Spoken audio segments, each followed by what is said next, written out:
Chapter 875. Life was like a box of chocolate. You would never know what you would get next. Perhaps it would be something delicious that suited your taste, like Tang-en. His actions of sticking on his beard, wearing a hat, and so on were just to increase the chances of a successful assassination. It was fine to say that it was a waste of effort, but in the end it gave him more.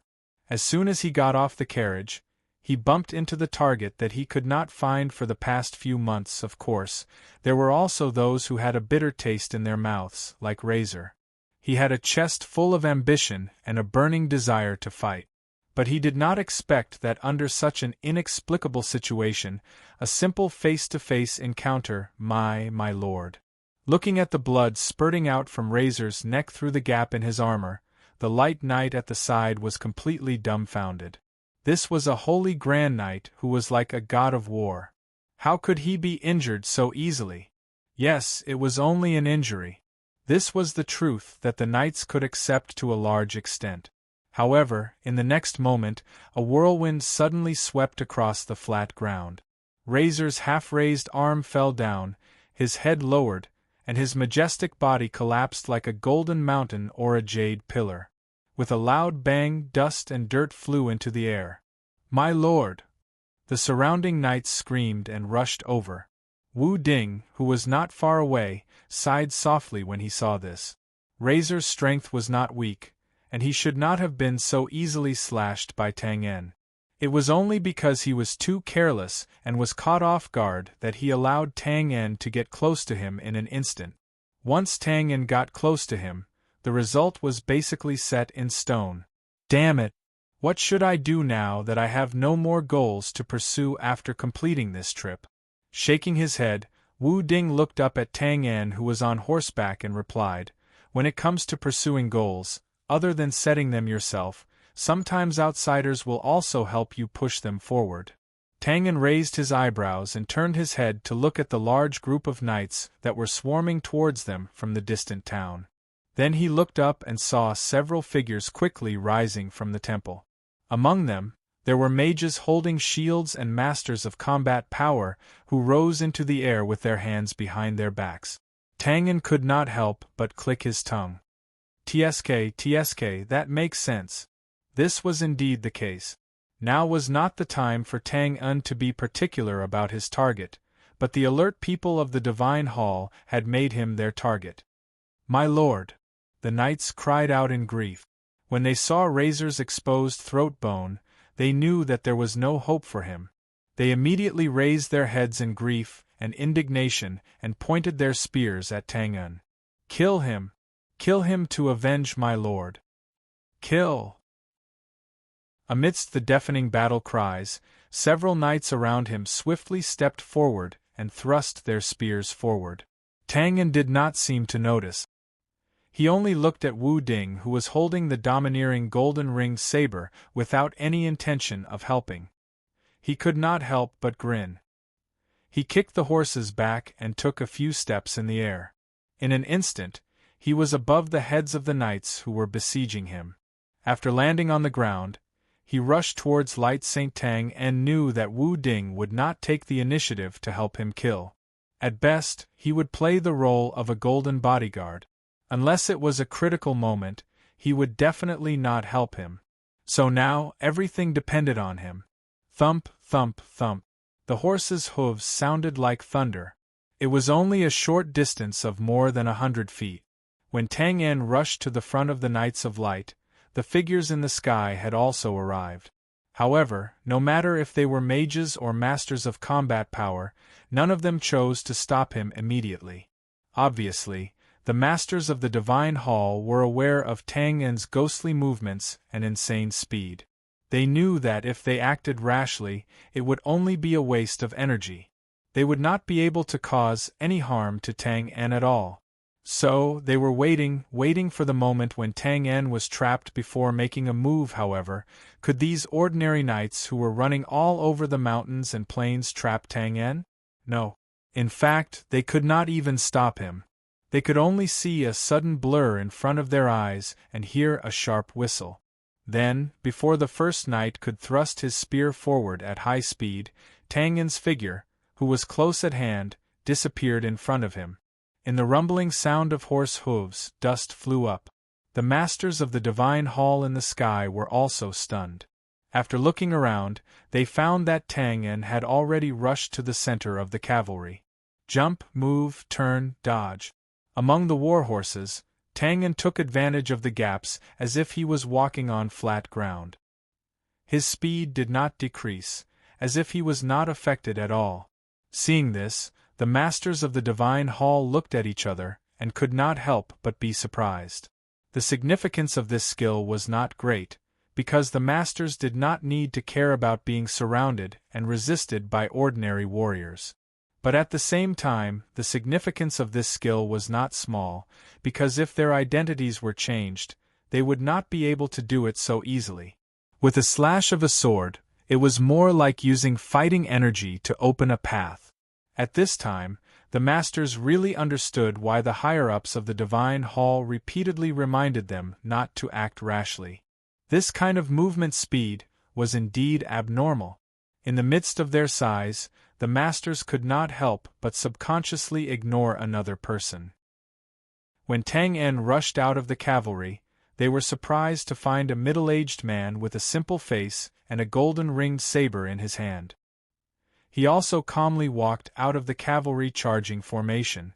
And, who is this? In the air, a warrior standing with his hands behind his back asked in surprise. They looked at each other and finally shook their heads blankly. Not to mention that with the vision of the divine hall, Tang Yin could enter their field of vision because he had made too much noise. So, there was no need to mention the disguised Wu Ding.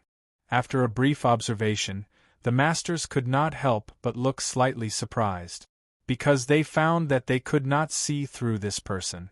Whether it was his identity, name, strength, or so on, they were all strange, like a blank piece of paper. But they were only slightly surprised. They also could not see through Tang Yin's strength.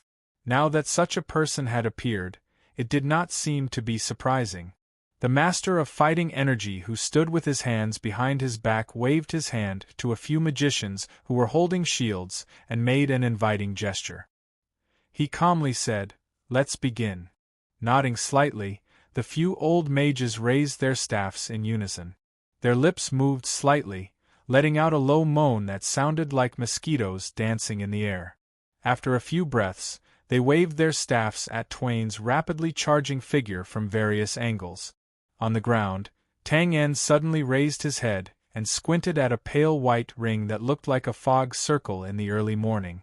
It suddenly appeared out of thin air and instantly enveloped the surrounding area of a few hundred feet. Then, magic strips fell from the sky and connected head to tail. Not far above Tang Yin's head, they formed a somewhat mysterious and simple rune that rotated and flashed, echoing with the fog circle outside. It was like a large suspended array that was about to be activated. At the same time, Tang Yin's feet suddenly stopped, and his galloping figure stopped. He didn't do this on his own accord. Instead, there was an indescribable and strange force that was forcefully holding him in place. A few steps away, Wu Ding looked up at the mysterious rotating magic runes in the sky and said with a chuckle, "Confinement array. Oh, I haven't seen it for many years." Confinement array? What's that? Feeling the parts of his body gradually stiffening and losing control, Tang Yin raised his eyebrows and looked at the few warriors who slowly descended from the sky in the distance. He could not help but come to a realization. It seemed that the other party really held a deep grudge against him for the commotion he caused when he entered the temple last time. This time, they planned to directly cast a spell to kill him outside. It's a magic array that has been passed down from ancient times. At that time, it was called the Battle of the Forbidden Gods. It was claimed to be able to immobilize the omnipotent gods. But after it fell into the hands of the temple, the name naturally changed. Wu Ding's expression was indifferent. He even had the time to talk about the history of this spell, and took the opportunity to mock the Temple of Light a little.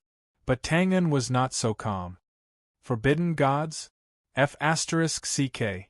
So awesome? That's what the legends say. But you also know that the older something is, the harder it is to pass it down completely. Well, this is just an incomplete magic array. Wu Ding waved his hand and continued, but although it's incomplete, it is also claimed to be able to immobilize all tangible things. Of course, it also depends on the abilities of these magicians. In just a few words, he pointed out the weakness of this incomplete magic array. That was, the power that this magic array could exert depended on the strength of these magicians. Well, at least from the looks of it now, this magic array could not immobilize Wu Ding. Of course, that was Wu Ding, not Tang En. Although Tang En did not feel that this magic array could completely immobilize him, it should still be able to delay him. However, Tang En did not want to waste time and effort to find a way to crack it before even entering the city gate. Or, if he had to fight, how embarrassing would that be? Thinking of this, he decisively turned his head to look at his bodyguard. Then what are you waiting for? Elder Lu, please make a move to break this eyesore. After a few days of contact, Wu Ding also had a general understanding of Tang En's shamelessness. He chuckled a few times and did not intend to make a move. Little Tang, since you have stepped into the space domain, then even if you can't break this magic array, there should be a way to avoid it. Obviously, Wu Ding wanted to let Tang En find a way by himself. He should also have some thoughts of testing him. Well, the old man who likes to teach others loves this. Curling his lips, Tang En helplessly spread out his hands. Elder Lu, you are not a competent bodyguard. Why do you say that? You are not in any danger for the time being, right? You also know that this is temporary. With a sigh, Tang En knew that he could not count on Wu Ding. He looked up at the 3 combat Qi martial artists flying over. From the looks of their power, they should have just stepped into the threshold of void level. Of course, this lineup was not low. Only the temple had the resources to throw out 3 void level powerhouses at one time to lead the way. But it was actually quite unfair. If these people came down to the ground and fought one-on-one, Tang En could easily deal with them. But in the air, even if it was just a small fry brought up by a void-level martial artist, he could only watch for the time being. So King Melancholy. Shaking his head, he collected his thoughts. Tang En's eyes turned and his long eyebrows suddenly moved. He looked at the calm Wu Ding on the side. You just said that this magic array can freeze all tangible things? Wu Ding nodded with some confusion. With a laugh, Tang En seemed to think of something and shrugged easily. I'm not good at making cheats, but I'm best at finding bugs. After saying such a sentence that made Wu Ding even more confused, Tang En closed his eyes and raised his hands high, like a pretentious criminal who climbed to the top of a mountain to feel the surging wind. But at this time, Wu Ding's eyes suddenly fluctuated slightly, narrowing his eyes, and his expression became solemn. For some reason, he suddenly felt that the Tang En in front of him was a bit fake, as if there was a layer of vague crystal glass. No, it was a bit ethereal, as if it could be blown away by the wind in the next moment. Before Wu Ding could figure out what was going on, the surrounding environment suddenly lit up. Looking up, a void-level martial artist took the lead to attack. A thick column of holy spear light fell from the sky, and in a short moment, it easily passed through the mysterious patterns above and pressed down like thunder. Bang! A huge explosion resounded. Dough glows swept out in all directions and waves of air rolled out. The flat ground was instantly replaced by a huge scorched earth pit that was a few meters wide. What was even more strange was that the large and small pieces of earth around the explosion did not fall down, but floated quietly in the air, as if someone had pressed the pause button on the scene. Needless to say, this was naturally because of the confinement array. The pieces of earth were also tangible things, so they were naturally fixed in place after flying up. Perhaps it was because of this that this domineering spear light did not fully erupt with the power it should have. But even so, if someone stood in the original scorched earth pit, they would definitely be blown to pieces. But this was not the case because there was no dust splashing. The void-level martial artist who shot the spear light quickly glanced around, and his eyes immediately bulged out as he froze in the air. Tang En was not dead, and at this time, he was no longer in the confinement array, but was approaching the distant Holy Light City. This array could not restrain him, and the middle-aged man with a simple face was also next to him. Although he looked a little confused, looking at his calm posture, it was obvious that he was not affected at all. What was going on?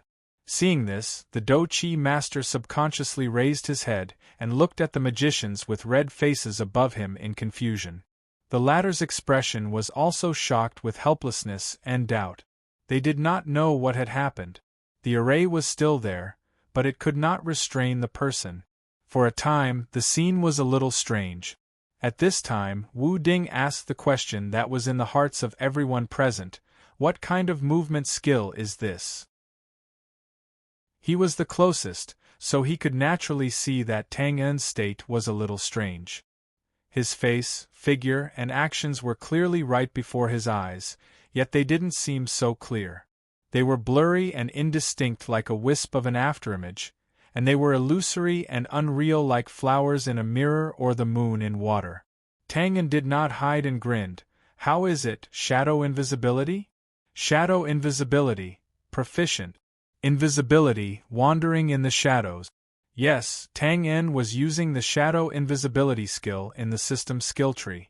This skill had previously stalled Tang En for a long time, but after he gradually stepped into the void level, his understanding of this skill also improved day by day. Now, he had pushed it to the proficient level in one fell swoop. In fact, to put it bluntly, the effect of this skill was to walk in the gap between the real world and the parallel space. If it was in the real world, then this skill naturally could not be used. If it was in the parallel space, then Tang En would enter an endless space tunnel, floating and wandering. With his current understanding of the space domain, it would be difficult for him to come out again. If it was not in the parallel space, then to some extent it meant that Tang En was basically out of the real world. Of course, this was only the basic. If he was attacked, he would still be beaten out. But if he was not disturbed, the so-called invisibility in the skill introduction allowed him to transform into something invisible. In this way, this confinement array, which claimed to be able to restrain all tangible substances, naturally could not do anything to him. There was no other way. He was now walking the invisible path. It was none of your business. Shadow invisibility, it really is like a shadow. Good movement skill. Wu Ding nodded, and there was undisguised praise in his words. He did not make a move just now because he wanted to test Yi Shiwen. But what he wanted to see was how Tang En would deal with the enemy in the air. He did not expect that Tang En would be able to do it in one step and simply ignore the confinement array. Well, this was also a gain. At least he knew that he had another unexpected ability. It's just a small trick. It's not worthy of Elder Lu's praise. Beaming with joy, Tang En continued to use his unique modesty to be polite. Then his figure flashed, and he left the shadow state and returned to the real world. At the same time, his speed increased a little, and he instantly rushed to Holy Light City. The shadow invisibility skill was good, but it always made Tang En a little worried. He was afraid that if he took a wrong step, he would directly enter the parallel space and never come back. So he was extremely careful when he ran before, which naturally caused him to reduce his speed. Pausing for a moment, Tang En looked at the faintly discernible figures in the residential houses of Holy Light City. He turned his head and said, "Elder Lu, this time you have to be more careful. My life is in your hands." With the huge power of the Temple of Light, it was naturally impossible for there to only be a few masters chasing in the air behind them. Perhaps there were not many people who could step into the threshold of void level, but of course there were many Earth-level high-rank, and even peak Earth-level martial artists. These powerhouses could not fly, so they hid in front of a fine encirclement in Holy Light City, waiting for Tang-en to take the initiative to crash into it. It could be said that these people were more difficult to deal with than the void-level martial artists behind them. Wu Ding dragged the gold-threaded ringed saber with a calm expression. "I told you, no one can hurt you. Let's go, it's time to go in." As mentioned before, Holy Light City was not fortified, and there were no high and thick walls like ordinary cities. This made it easier for Tang-en to move. His figure flickered, and he instantly broke into Holy Light City. But before he could take a few steps, he suddenly shouted, "Die!" A figure suddenly rushed out from the narrow alley beside the narrow street. The man and the spear became one, stabbing towards Tang-en in the middle of the street. This surprise attack could be said to be sudden, but facing Tang-en, who was an expert in sneak attacks, it was undoubtedly not enough. With a slight step, he easily avoided the tip of the spear as if he could predict the future. Then he stretched out his hand and kicked, snatching the spear and kicking the person in one go. With a bang, the figure who had not yet revealed his appearance flew back to where he came from, widening the width of the narrow alley. After doing all this, Tang-en did not look at the result of that person. He suddenly stepped forward, swung his arm and roared. With a whoosh, the spear whistled through the air and flew quickly towards the headquarters of the temple in the distance. Then, arrogant laughter spread far and wide. "Ha ha, I'm back again! Wait for me to tear down your broken temple!" Chapter 876. P.S. Nonsense doesn't count. Well, sorry, it's late again. For some reason, Raccoon has been a little uneasy these days. Haha, frankly speaking, Raccoon's seniority was upgraded this afternoon. My sister-in-law gave birth to a daughter of 7 kilograms and 8 tails, who is Raccoon's little niece. TSK, it feels so complicated. Anyway, congratulations to Raccoon. Carrot. Haha, I'm back again. Wait for me to tear down your stupid temple. His arrogant laughter rumbled. After that, a spear suddenly shot up into the sky from Holy Light City. It seemed as if it was piercing through the clouds, and it drew a beautiful and overbearing arc in the sky as it descended rapidly. It passed through the densely packed city area, passed through the countless deities Templar martial artists that were charging over one after another, and also passed through Xia Weian and Owen's line of sight. With a loud bang, it was nailed diagonally to the center of the temple, on the large square in front of the main hall. In an instant, the bluestone floor within a 3-meter radius shattered, leaving only the short handle of the spear outside. It was like a tree nailed to the Gobi Desert. Although its neck had been twisted in the biting wind and sand, its roots were still firmly rooted in place.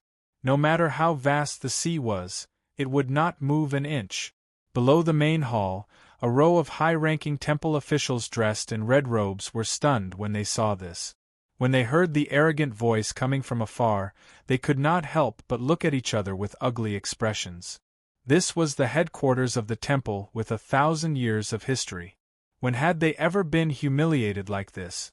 In an instant, ignorant fool, arrogant child, evil heretic. He must be purified, he must receive the strongest punishment of God.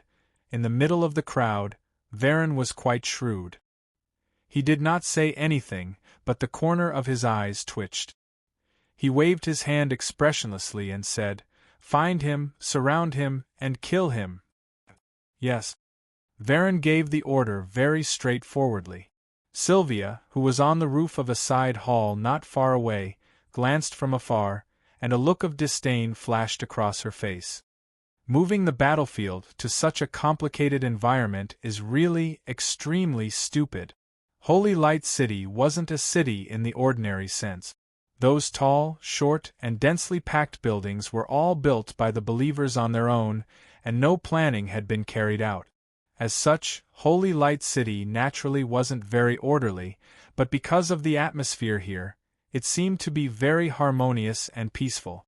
However, this couldn't cover up the fact that the overall layout of Vatican City was very, very, very, very messy. Such an environment was undoubtedly Tang En's favorite. It was no exaggeration to say that the difficulty of stopping him here was comparable to finding a needle in a haystack. There was basically no chance of success. Sylvia was naturally well aware of this. It was also mentioned in detail in the proposal she had handed to Varen. However, judging from the current situation, it was clear that the other party didn't take it seriously, or rather, didn't even look at it.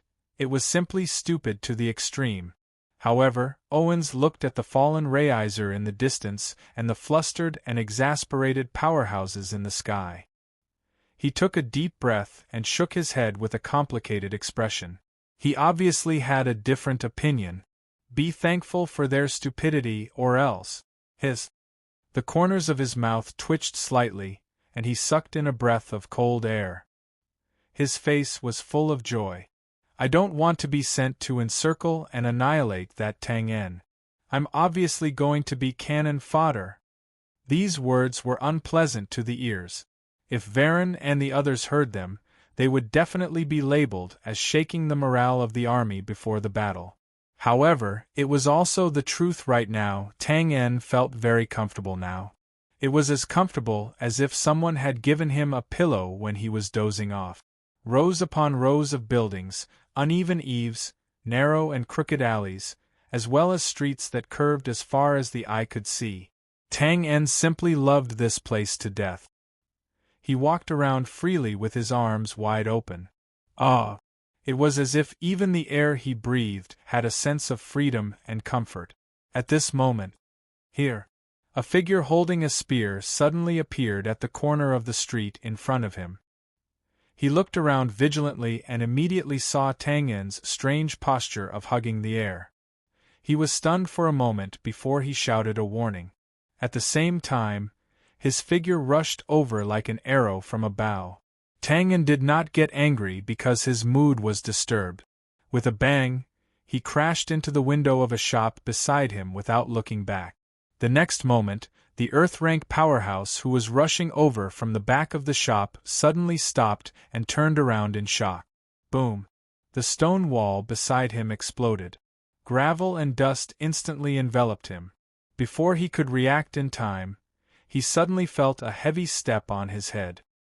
He immediately crashed into the ground and was completely buried by the bricks and stones that covered him. As soon as he was done, it's him. Surround him. Another 3 powerhouses from the Temple of God rushed over and blocked Tang En's path. The two sides met and paused for a moment. Holy fighting aura soared into the sky. Tang En acted as if he did not see it. He did not slow down and rushed over with a faint smile on his face. When the two sides were within 5 feet of each other, die! He waved his spear and roared. 3 spear lights rushed out side by side like 3 galloping horses, covering every inch of space in this narrow street.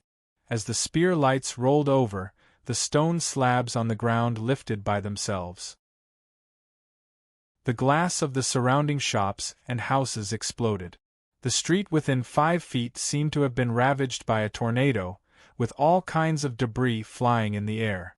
But just as the 3 spear lights converged at one point and accurately hit Tang En, who was rushing over.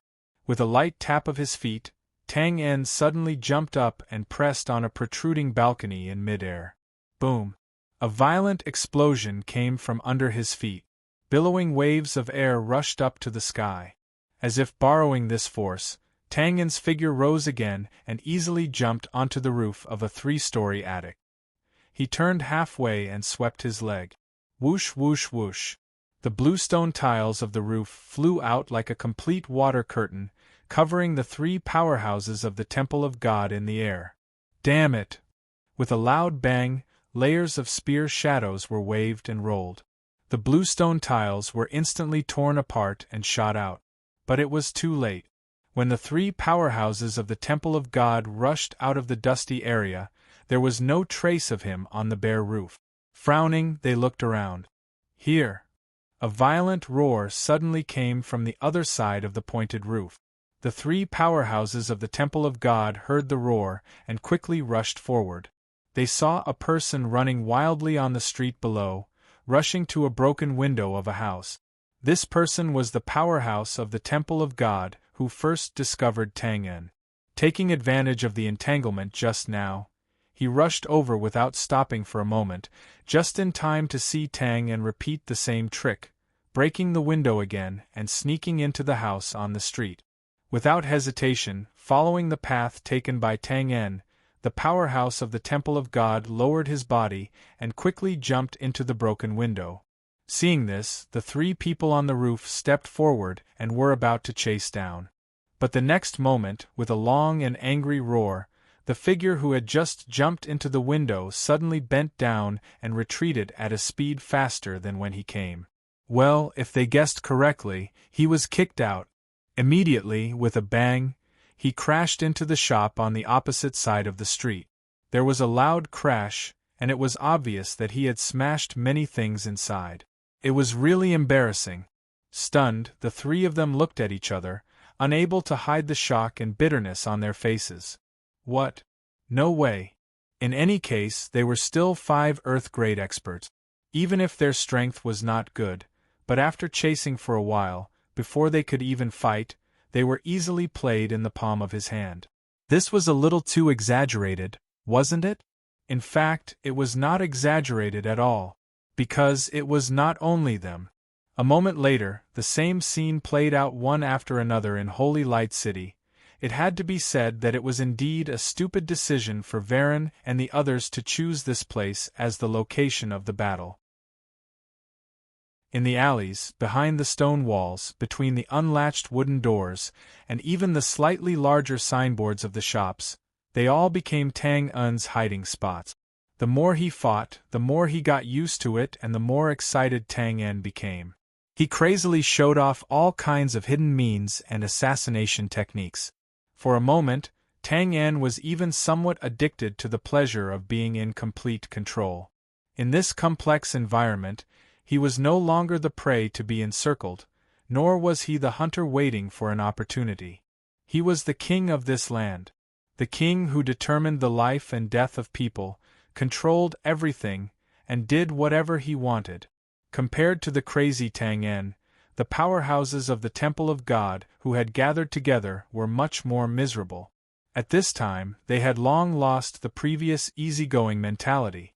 They trembled with fear as if they were treading on thin ice. When they turned their heads and looked around, the familiar Holy Light City in front of them seemed to have suddenly become extremely strange as a hunting ground. Of course, they were not the hunters. They were just the poor prey that had been robbed. However, prey also had dignity. So after a while, when they saw that they and their companions had fallen into a trap and were in imminent danger, yet Twain only injured them and did not kill them. He even completely turned a blind eye to some opportunities that could have ended their lives with just a light swing of his blade. Everyone was furious. In their eyes, Twain was blatantly humiliating them. His goal was to strike them down again and again. His intentions were truly deserving of death. Originally, naturally, no one would be bored enough to want to try death. However, there were always some people who felt that some things were more important than death, such as dignity, glory, and so on. And Tang-en's actions were undoubtedly throwing their dignity and glory to the ground. He jumped up and stomped on them again and again. Suddenly, the situation began to get a little out of control. The powerhouses who could not find Tang-en for a long time had completely lost their patience to search for him. Instead, they constantly unleashed their dou-qi and forcefully destroyed the obstructive buildings, alleys, narrow streets, and so on in front of them. Their thoughts at this time were very simple. Wasn't Tang-en very good at hiding? Then they would flatten this complex environment and see where else could he hide? It had to be said that purely from a tactical point of view, this was indeed a good strategy. But from a practical point of view, the believers standing on the shore of the distant river were completely furious. Of course, anyone who saw their warm home destroyed into a mess of ruins would be unable to hold back their anger. What's more, it was not some evil heretic who did this, but the clergy of the temple that they usually believed in, f*ck. This is crazy. Completely crazy. Looking at the chaotic and crazy scene in front of him, Owens grabbed his hair and muttered unconsciously in a low voice. His face was full of confusion and helplessness. Bastards, what are you doing? Clenching her fists tightly, Sylvia leaned forward and tensed up. She wished she could immediately rush over and stop this stupid action. But unfortunately, because of Varen's distrust, they could not stop it at all. They could only watch in shock and anger. And the source of all this, Tang En, was indulging in the thrill of assassination and was completely unaware of what was happening outside because of him. Yes, he was indeed unaware. He did not intend to humiliate those warriors. If it were any other time, he would be eager to kill as many of these people as possible. After all, they were also masters of the temple, and killing them would be a great supplement to his blood and chi value. But it was different now. He, who was indulging in the thrill of assassination, had even forgotten to kill. He simply thought that if he killed these people, no one would continue to play this game with him. Well, that was all. And so, a not very beautiful misunderstanding was born. In front of the main hall, listening to the constant rumbling of explosions outside, Varen and the others were very happy at first and nodded with satisfaction. They thought to themselves, "This is good, this means that Tang En is besieged by countless masters here." The result should be out soon. With this beautiful vision in mind, they waited for more than 10 minutes, only to see a panting knight. "Haha, how is it? Is the result out? Where's Tang En? Oh, Tang En's corpse." "Corpse? No, sir." "Huff. Sir, those believers are coming from the other side of the river." "Huff. We can't hold them off any longer." "Believers, coming over?" Varen was stunned for a moment, then frowned and waved his hand. "Isn't this nonsense? Tell them that it's dangerous here and they can't come over for the time being." But, no buts, just say it like that."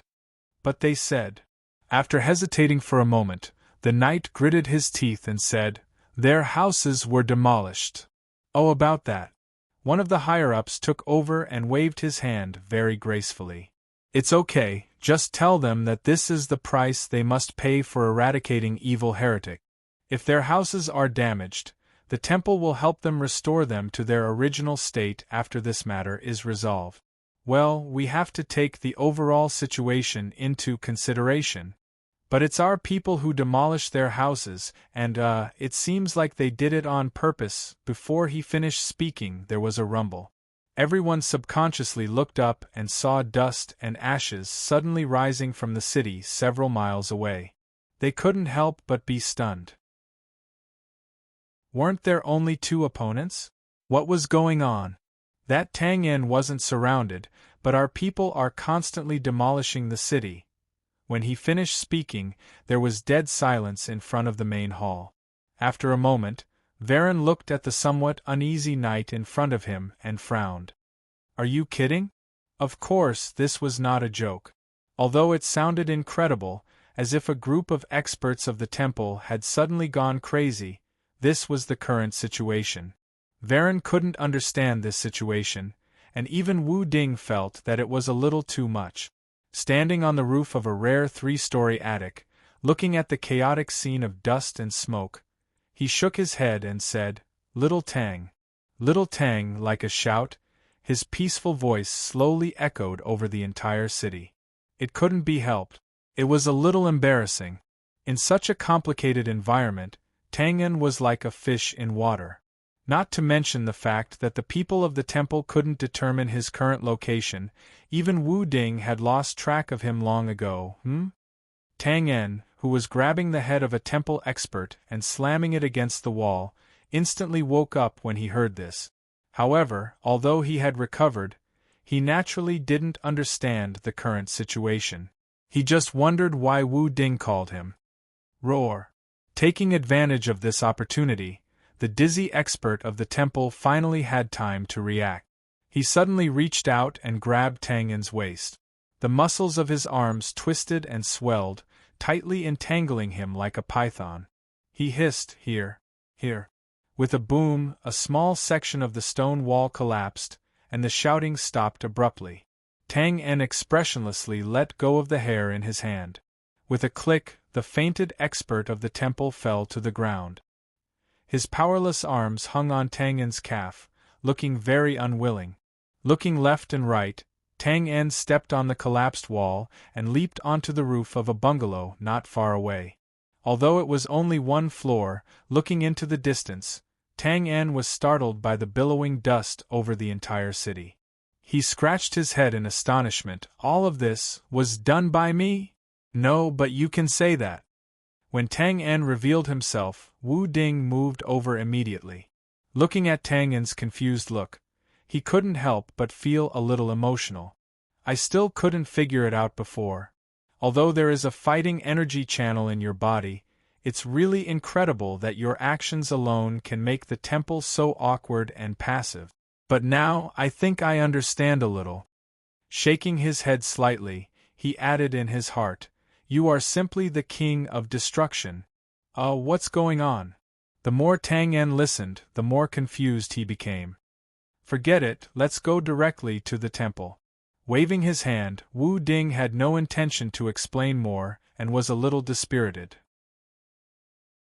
Originally, Wu Ding was a little expectant when he saw the temple bring out so many experts at once. He thought that even if these people couldn't kill Tang En, they would definitely cause him a lot of trouble. Maybe he could take the opportunity to see what new martial skills or things Tang En would display again. But he didn't expect that in the end, it would turn into a complete farce, and a one-sided one at that. It really made him feel surprised and a little disappointed. After saying this, looking at the experts of the temple madly rushing over, Wu Ding didn't want to continue watching. He reached out and grabbed Tang En's shoulder, opening the way with the golden thread ring blade. In just a short moment, they left the holy light city and went straight to the periphery of the temple. This was Wu Ding's way of traveling. Although he couldn't teleport like a space magician, nor did he have the speed of Tang En's body, he could still travel several miles in a breath with his body and sword, cutting through the void. In terms of distance, he was much faster than Tang En. Of course, there were guards here, but they were not experts, just ordinary knights of light. Seeing Tang En and the others arrive, they didn't foolishly attack, but pursed their lips and screamed, then obediently retreated. Seeing this, Twain raised his eyebrows and instinctively felt that something was wrong. Just as he was about to say something, a light curtain suddenly lit up in front of him and separated them to the left and right like a barrier, instantly separating them from the temple. Then, more than 100 shield-wielding magicians slowly floated up from the temple, waving their staffs in unison. Ancient hexagonal light panels appeared out of thin air, with various mysterious runes appearing on them. They rotated and combined, finally forming a semicircular light shield, completely enveloping the entire temple. It seemed that it was so solid and unbreakable. Startled, Tang En touched his nose and couldn't help but sigh. It really looks like a King tortoise shell. Chapter 877. Boom, boom, boom. The sounds of explosions continued to reverberate in the distance, and a large cloud of dust that resembled a haze had completely covered the originally peaceful and harmonious city. From time to time, some thin iron shop signs could be seen, appearing and disappearing in the gray fog. Those were the warriors of the temple who had lost Tang En's trace once again. They could not stop the sullen and crazy thoughts in their hearts, and they were still venting their frustrations on the believers' homes. Of course, Tang En would no longer pay attention to those powerhouses who were like resentful wives. He was now looking up at the semicircular light shield above the temple, and clicked his tongue in wonder. The weather was clear, and the sun was just right. Under the faint light, the semicircular light shield above the temple was even more dazzling. If one were to look carefully, one would discover that this semicircular light shield was not a single entity. Instead, it was pieced together by pieces of light plates that seemed to be solid barriers. Mysterious runes slowly wandered on it, and with the cracks and gullies between the light plates, it really did look like a huge tortoise shell. After a careful observation, Tang En grinned. Sure enough, they had a lot of tricks up their sleeves. He turned to ask Wu Ding, "Elder Lu, what kind of array is this?" Shaking his head, Wu Ding narrowed his eyes at the hundreds of magicians floating above the temple, and said with a chuckle, "It's not an array this time, but a simple defensive magic shield. It seems that Lil Tang, you left a deep impression on them last time." The temple's magicians collectively came out to hold up a defensive shield. "Hee, they clearly don't welcome you." "What are you saying, Elder Lu? I'm not the only one who's being rejected." Pursing his lips, Tangan took a few steps forward and came to the semicircular light shield. He paused, narrowed his eyes, and slowly raised his hand to put it close to the shield. He did not have time to waste here. As soon as this dazzling light shield appeared, the powerhouses of the temple, who were like headless flies in the city, would definitely know that he was here. And if he was entangled here, it would be a real siege. However, just as Tangan's palm was about to reach the semicircular light shield, a cold and stern voice asked slowly, "Tang En?" Tang En rolled his eyes and saw a row of more than 10 white-haired figures dressed in red robes appear in the sky not far away. Most of them had their hands behind their backs and were looking down condescendingly. Their disdain was obvious. As for the person who passed on the message, it was the old man holding a crystal staff in the crowd. Although his long face was a little ugly, he was quite shrewd. He did not show a vile look at Tang En, the victim's family. "Oh, it's Varen." Wu Ding nodded in realization and identified the old man. Tang En raised his eyebrows. Hearing the name of the big shot sent by the temple headquarters to preside over the situation, he raised his head and sized Varen up. Then, he lowered his eyes and continued to study the semicircular light shield, doing whatever he needed to do. Although he did not say anything, his attitude infuriated the higher-ups of the temple headquarters. They had always been high and mighty. When had they ever been looked down upon like this? Arrogant! Presumptuous! If such an evil heretic is not purified, it will be an insult to the gods. Varen's expression did not change. He waved his hand slightly to stop the furious curses of the people around him. He squinted at Tang En and said seriously, "You can't break this defensive barrier. Why don't you take this opportunity to talk about something else? For example, what you said in the letter earlier." Tang En did not even raise his head.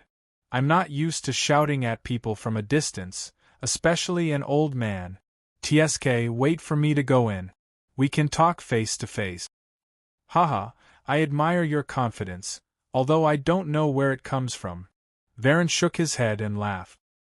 He did not hide the disapproving look on his face. "But, as I said, you can't break this barrier."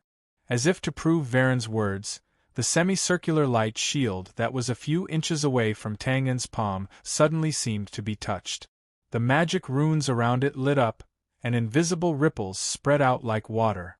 Tang En's expression suddenly changed. The alarm in his heart suddenly rang loudly. He quickly retreated and was about to leave the range of the ripples without delay. However, his outstretched arm still felt as if it had been hit by a leather whip at high speed. He swung his arm away abruptly and felt a piercing pain. "Haha, shameless boasting. Come in and talk. Can a wretch like you come in now? Is this your so-called confidence? Haha." Harsh taunts. It was not known if it was because of the recent awkward situation that they had suffered internal injuries, or for some other reason, but these senior executives appeared to be unusually unsettled. Especially after seeing the source of the disaster, twain, embarrassed, they could not help but gloat. This defensive barrier has gathered all the strength and experience of the temple mages. It's not comparable to the confinement array. Not only can it prevent tangible substances from entering, but it can also cut off space. Lil Tang, you really can't break this. Wu Ding could naturally see that Tang En's seemingly untouched attempt was actually using space technique. Therefore, after seeing Tang En's failure, he gave a brief explanation. Tang En nodded lightly when he heard this. He did not look depressed. Not to mention the millennia of heritage of the temple mages composed of more than 100 mages were already an extremely luxurious lineup. It was normal that he could not break it. Picking his ears, Twain raised his head to look at the dozen or so upper echelons of the temples who were still cursing. He pursed his lips. I once heard someone say that cursing was invented as a compromise between running away and fighting.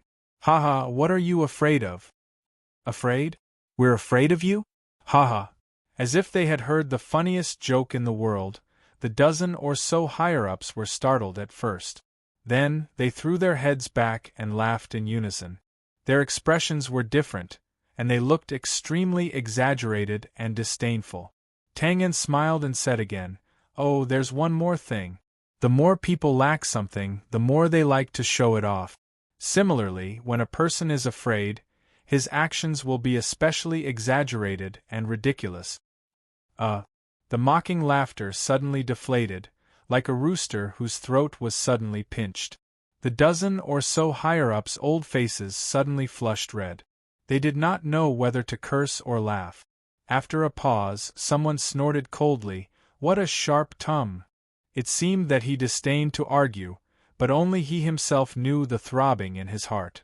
In the past few months, they were indeed afraid that this guy named Tang En would come out and cause trouble again. Tang En smiled when he saw this. He did not beat the dog when it was down, but he kept muttering in his heart. Calling the old butler. Can you hear me? Damn it, it's not easy. I've finally learned the basics of your poisonous tongue. Varen could not help but snort when he saw this. He really did not agree with the combat effectiveness of his companions. At the same time, he lost interest in continuing to pretend.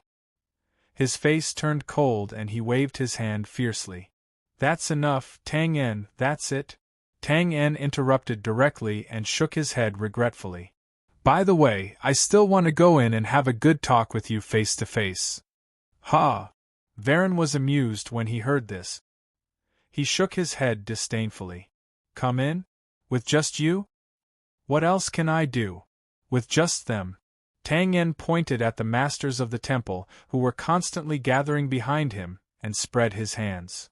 "Don't blame me for being too frank. With just these dregs with only 5 combat effectiveness, if they want to kill me, they'll have to go back and cultivate for a few more decades." F***CK. The masters of the temple who had just rushed over in a daze from Holy Light City were once again implicated. Their faces could not help but turn ugly when they heard this. If it were not for the fact that Varen had not given the order, they would have already rushed over. "Is that so? How about this?"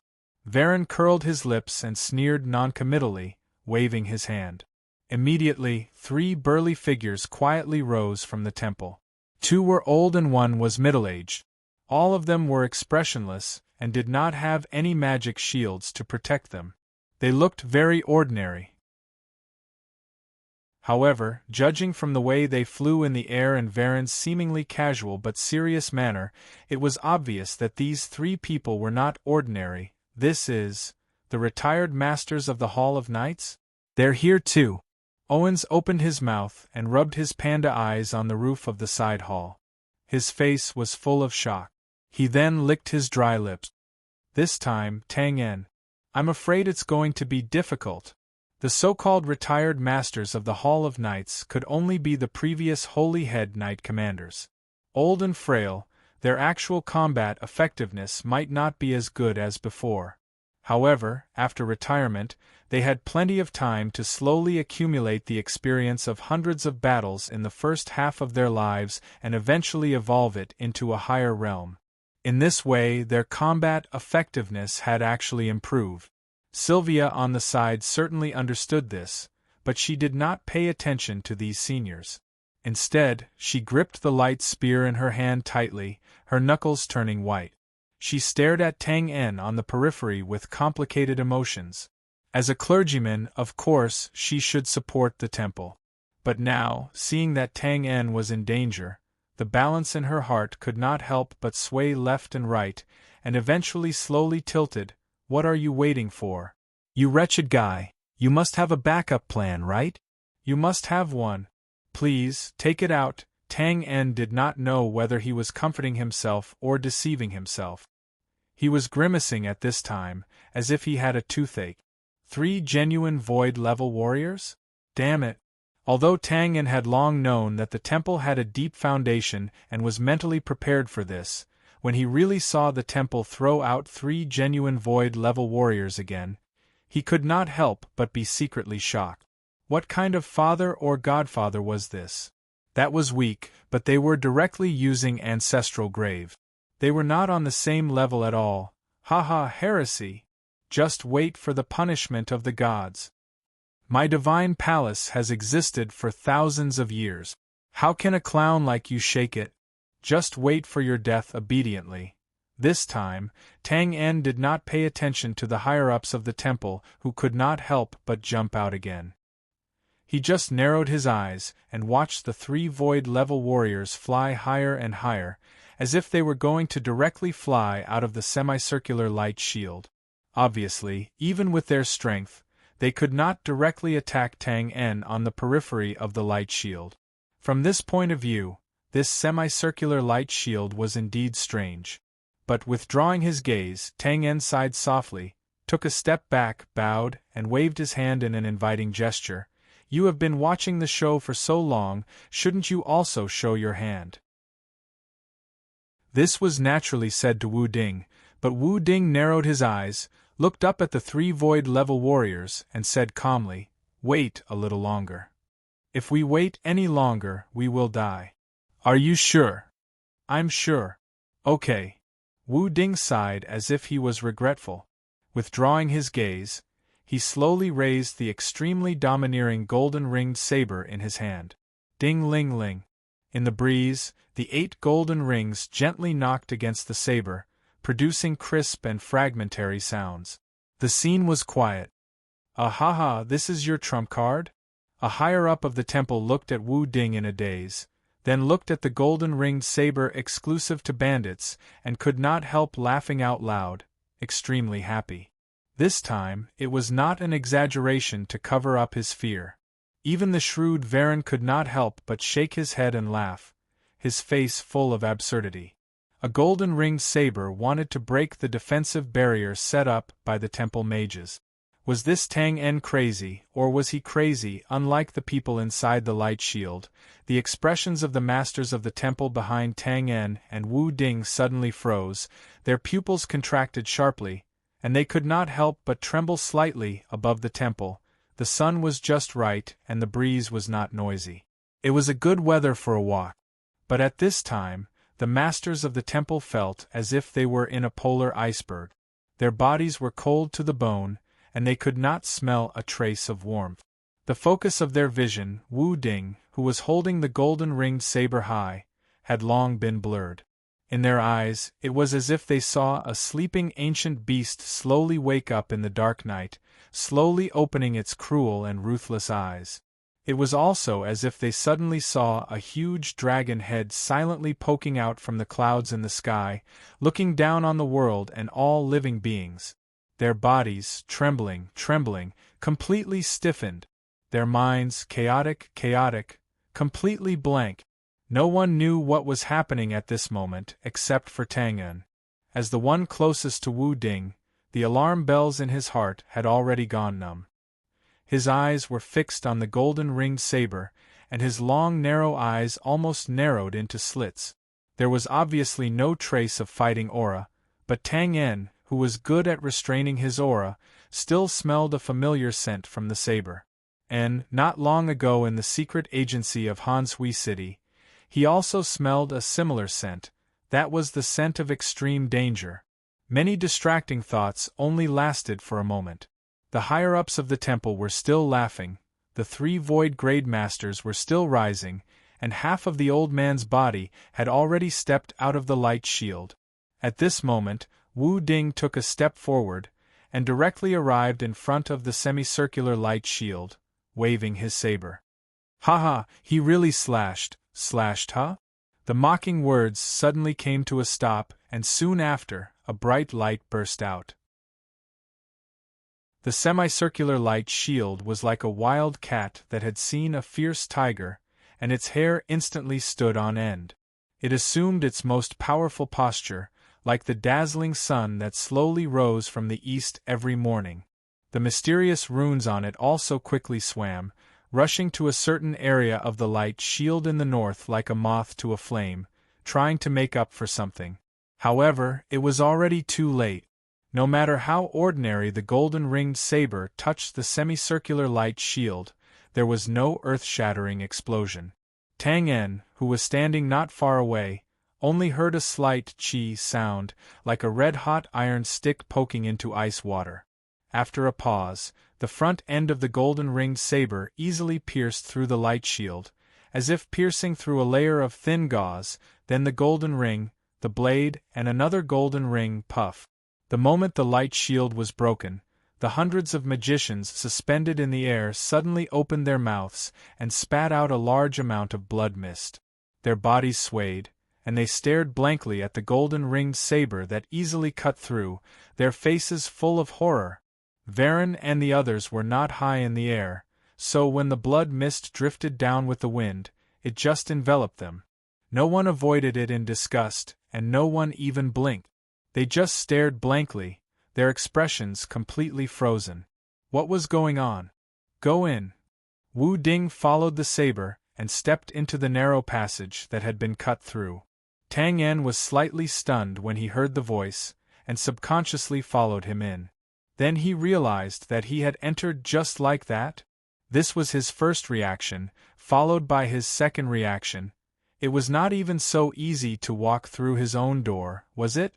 Did he have to be so casual? This was simply deceiving the audience. The thought flashed through his mind, and he regained his rationality. Tang En exhaled, and instantly understood the key to Wu Ding's breaking of the light shield. It was simple to say that was to break the surface with a single point. After all, the temple was composed of more than 100 high-level or grand magicians.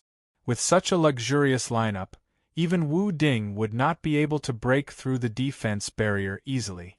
However, the area of the northern temple was too large.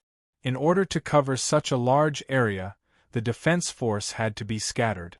And this also gave Wu Ding an opportunity. He did not need to completely break the defensive barrier. He only needed to open a gap to enter, which was naturally much easier. Of course, this gap was not something that anyone could open. If it was not for Wu Ding's strength, even if he thought of a way, it would be in vain. However, no matter what method was used, Tang En and Wu Ding had already entered the range of the temple. This was an indisputable fact. Immediately afterward, a loud scream shook the sky. With a bang, Tang En subconsciously looked up and saw a cloud of blood mist completely explode above the brilliant light shield.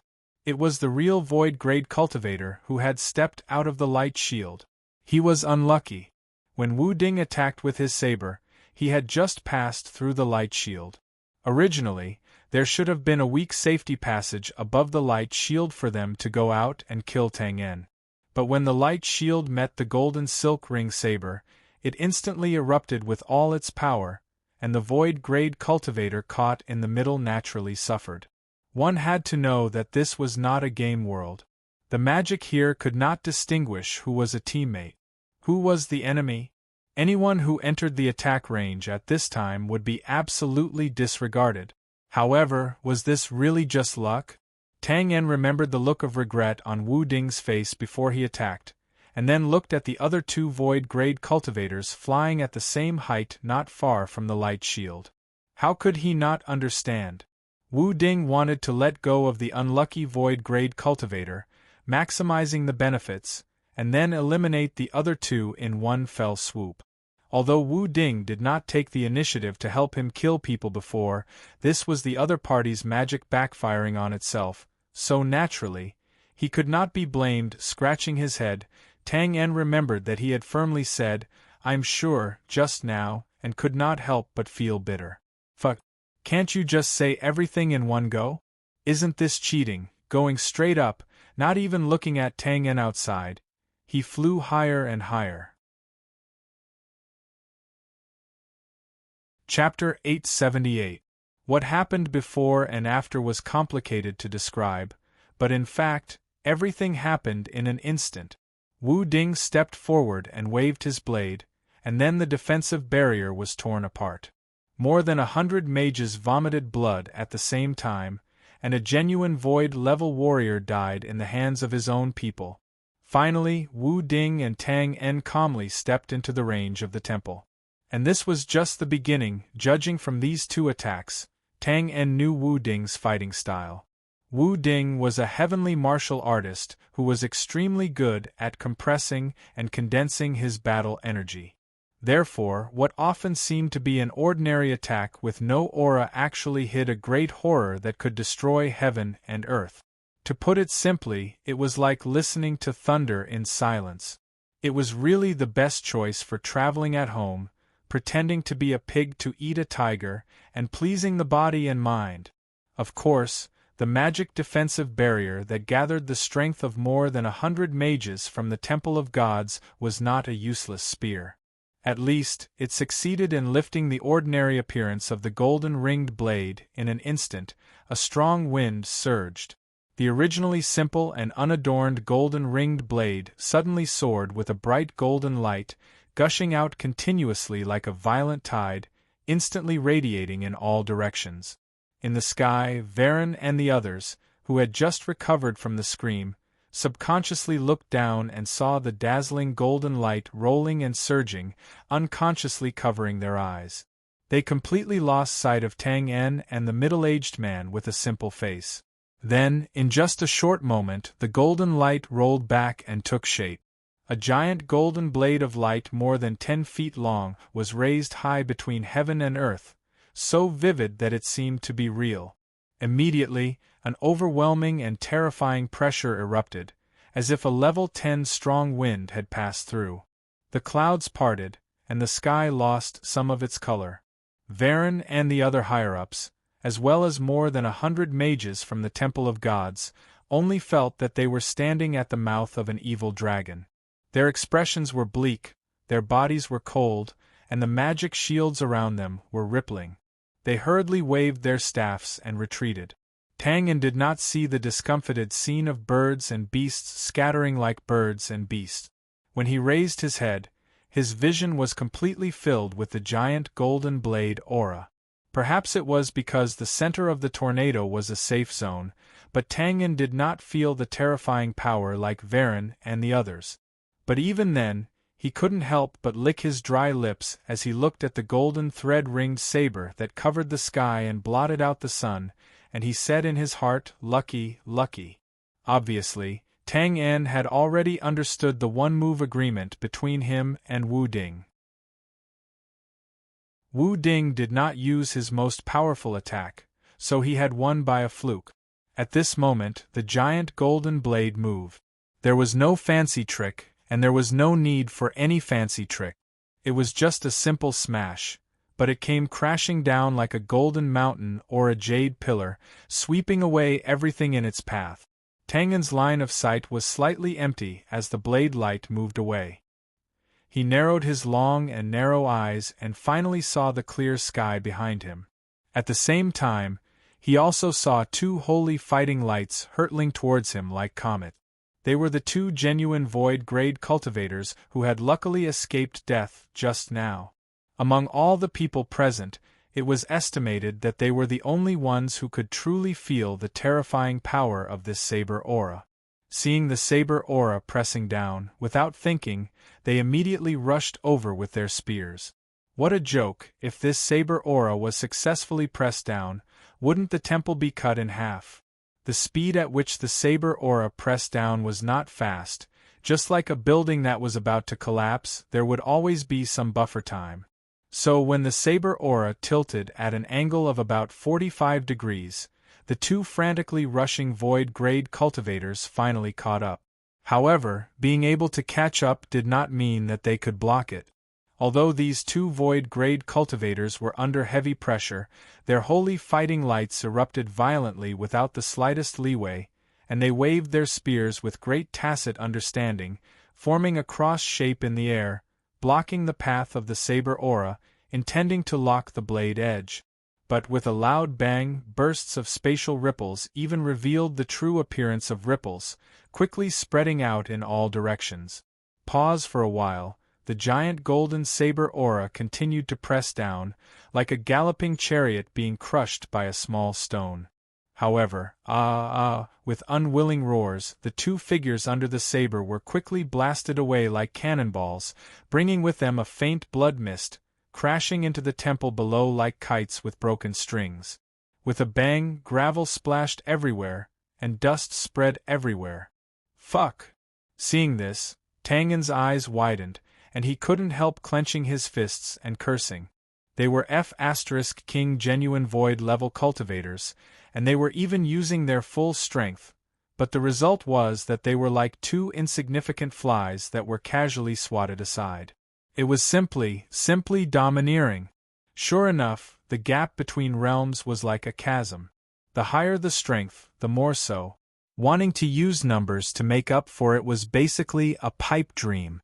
In shock, the golden saber aura that was no longer blocked fell smoothly. With a length of more than 100 feet, it would definitely cover some of the temple's buildings, sculptures, stone walls. There was no suspense. It would shatter upon contact, it would collapse upon contact. It was a complete crushing, not even a speck was left. Finally, the saber aura was about to touch the ground. There was no earth-shattering explosion, because the huge saber aura suddenly stopped a few inches before it touched the ground. Wu Ding slowly raised his left hand, holding the saber hilt with both hands at the same time, and stepped forward. Go! Before the syllable fell, his figure had already disappeared. At the same time, the golden saber aura was like a giant python that broke into the town, roaring forward and sweeping away everything in its path. Tangen did not follow immediately. And he was a little scared. There was no need to say more about the energy of this huge golden saber aura. The key was that with such a huge amount of destructive energy in hand, Wu Ding could still perfectly control it, lifting it as if it was light. Some of the things behind this were really hard to imagine. Taking a deep breath, Tangen's expression gradually became solemn, and he took back some of his previous views on the other world's Do-Chi. To be honest, Tangen used to look down on the other world's Do-Chi a little. He always felt that Do-Chi pursued too much magnificence. Although it was domineering and dazzling enough, it was actually a waste. A lot of Do-Chi could not be used to accurately attack the enemy, and instead it was scattered back into the world. It was really a pity. But now, Tang En knew that his experience was too shallow, and he had not seen a real mountain before. How could a powerhouse like Wu Ding, who stood at the peak of martial arts, not notice this situation? The huge saber aura that was previously restrained to the extreme, and now perfectly controlled, was undoubtedly a good lesson for Tang En. But, fortunately, there are not many old monsters like this. Otherwise, young people like us will not have a chance to make a name for ourselves. After comforting himself, Twain breathed a sigh of relief. With a flash of his body, he also disappeared from where he was and chased after him. The speed of the saber aura's advancement was not very fast. It was like a heavy chariot that was as heavy as a mountain, and it was really strenuous to run. But at the same time, the momentum of the army was unstoppable, and it looked down on the world. From a distance, the golden saber aura had been completely covered by the dust in the sky. It was like an earth dragon or a giant python, moving straight through the temple. Whether it was a towering statue, a sacred palace, or a thick wall in front of it, it was merciless and went straight through. Only ruins were left, and it was a scene of devastation. It was like the scene of a disaster after a storm, and it was a mess. Witnessing this shocking and brutal scene with his own eyes. F***ck. Owens's voice trembled slightly, and his mouth formed a funny O shape. His expression was completely broken, and his mind was blank. The only thought that was still hovering in his mind was, Lord Varen. Thank you. I'm grateful to your whole family. He did have to thank Varen, because if it were not for the fact that Varen did not trust them, Owens and Sylvia, who had considerable combat power, would have definitely participated in the encirclement and suppression of Tang-en. Looking at the scene in front of him, if this was not courting death, then what was? Sylvia did not think so much. Looking at the earth dragon python that was wreaking havoc, although her expression was also extremely shocked, she felt strangely calm in her heart. That's it. That wretched guy, how could he not bring enough backup and dare to come here to cause trouble for the temple? Sure enough, it was this strange thought that made Sylvia one of the few people in the temple who could still maintain her composure. She pursed her lips and narrowed her eyes, staring at the middle-aged man with a simple face in the dust. This strength!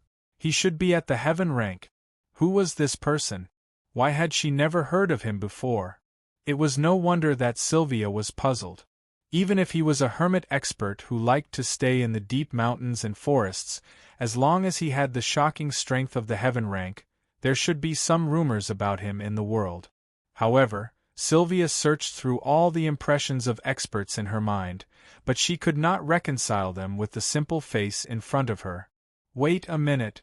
With that guy's ability to disguise, it should be easy for him to completely change a person's appearance, right? It had to be said that relying on her familiarity with Tang-en, Sylvia's guess was getting closer and closer to the truth. But that was it. Who would have thought that the sword god Bran would help the evil heretic Tang-en to retaliate against the Bran's belief in the temple? Not to mention that he was carrying such a bandit's gold-threaded broadsword. In the blink of an eye, the rolling dust had driven straight into the depths of the temple, dragging out a huge dark gully that looked like it had been plowed by more than 10 old oxen side by side. The stone slabs in the middle were shattered, and new soil was overturned. It continued to spread forward, as if it was going to cut the temple in half. But fortunately, this disaster did not happen.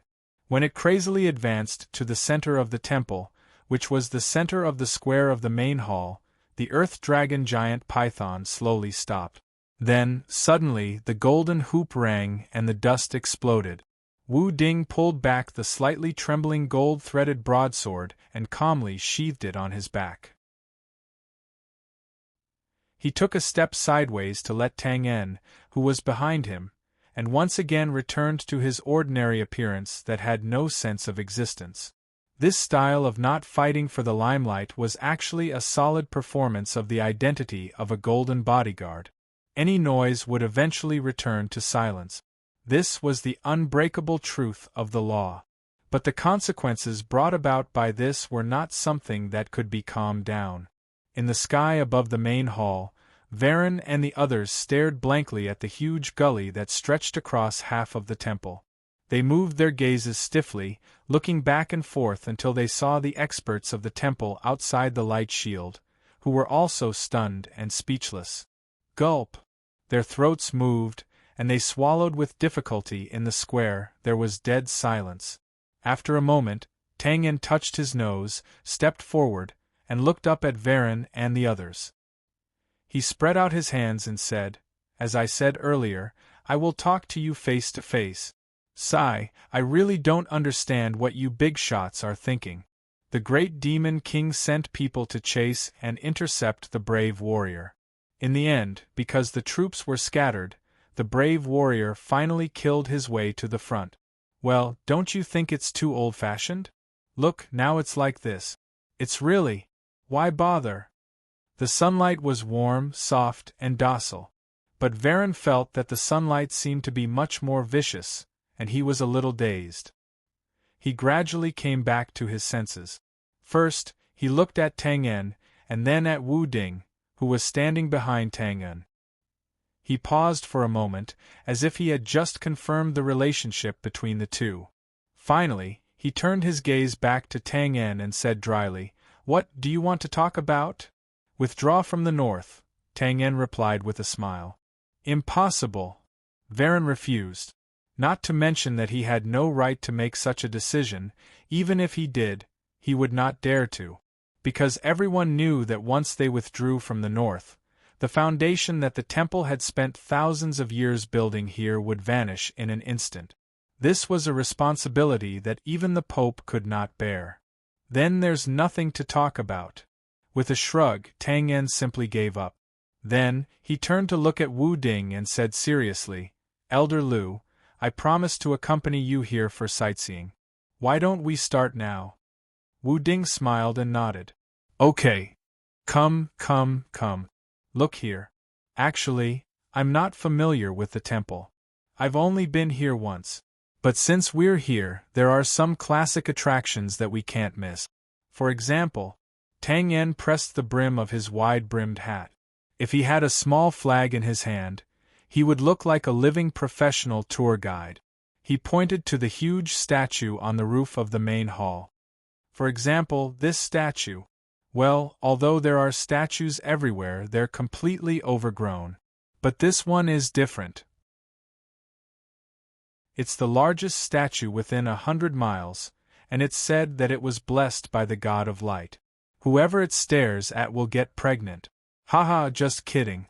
Maybe you're wondering why this statue is brand new. Then there's a trick to it. Haha, that's right. This is the one I knocked down the last time I came here." In the huge and silent square, only Tang En could be heard pointing here and there. He spoke so fluently that it was as if his mouth was floating in the air. And if you exclude the malicious ridicule in it, listening to it was actually quite interesting. Varen and the other high-level officials looked at each other. Their faces were full of confusion, and they were at a loss for a moment. What was he trying to do? Their confusion did not last long because Tang En spoke again. He waved his hand and said, "Well, the introduction of this scenic spot is over. There's no need for it to exist anymore." Wu Ding smiled and nodded slightly. Jingling, the golden-ringed saber moved again. It was just a simple wave, and a crescent-shaped saber light broke through the air. "No!" With a loud bang, under the shocked and angry gazes of Varen and the others, the statue that had just been erected not long ago was hit by the crescent-shaped saber light head-on.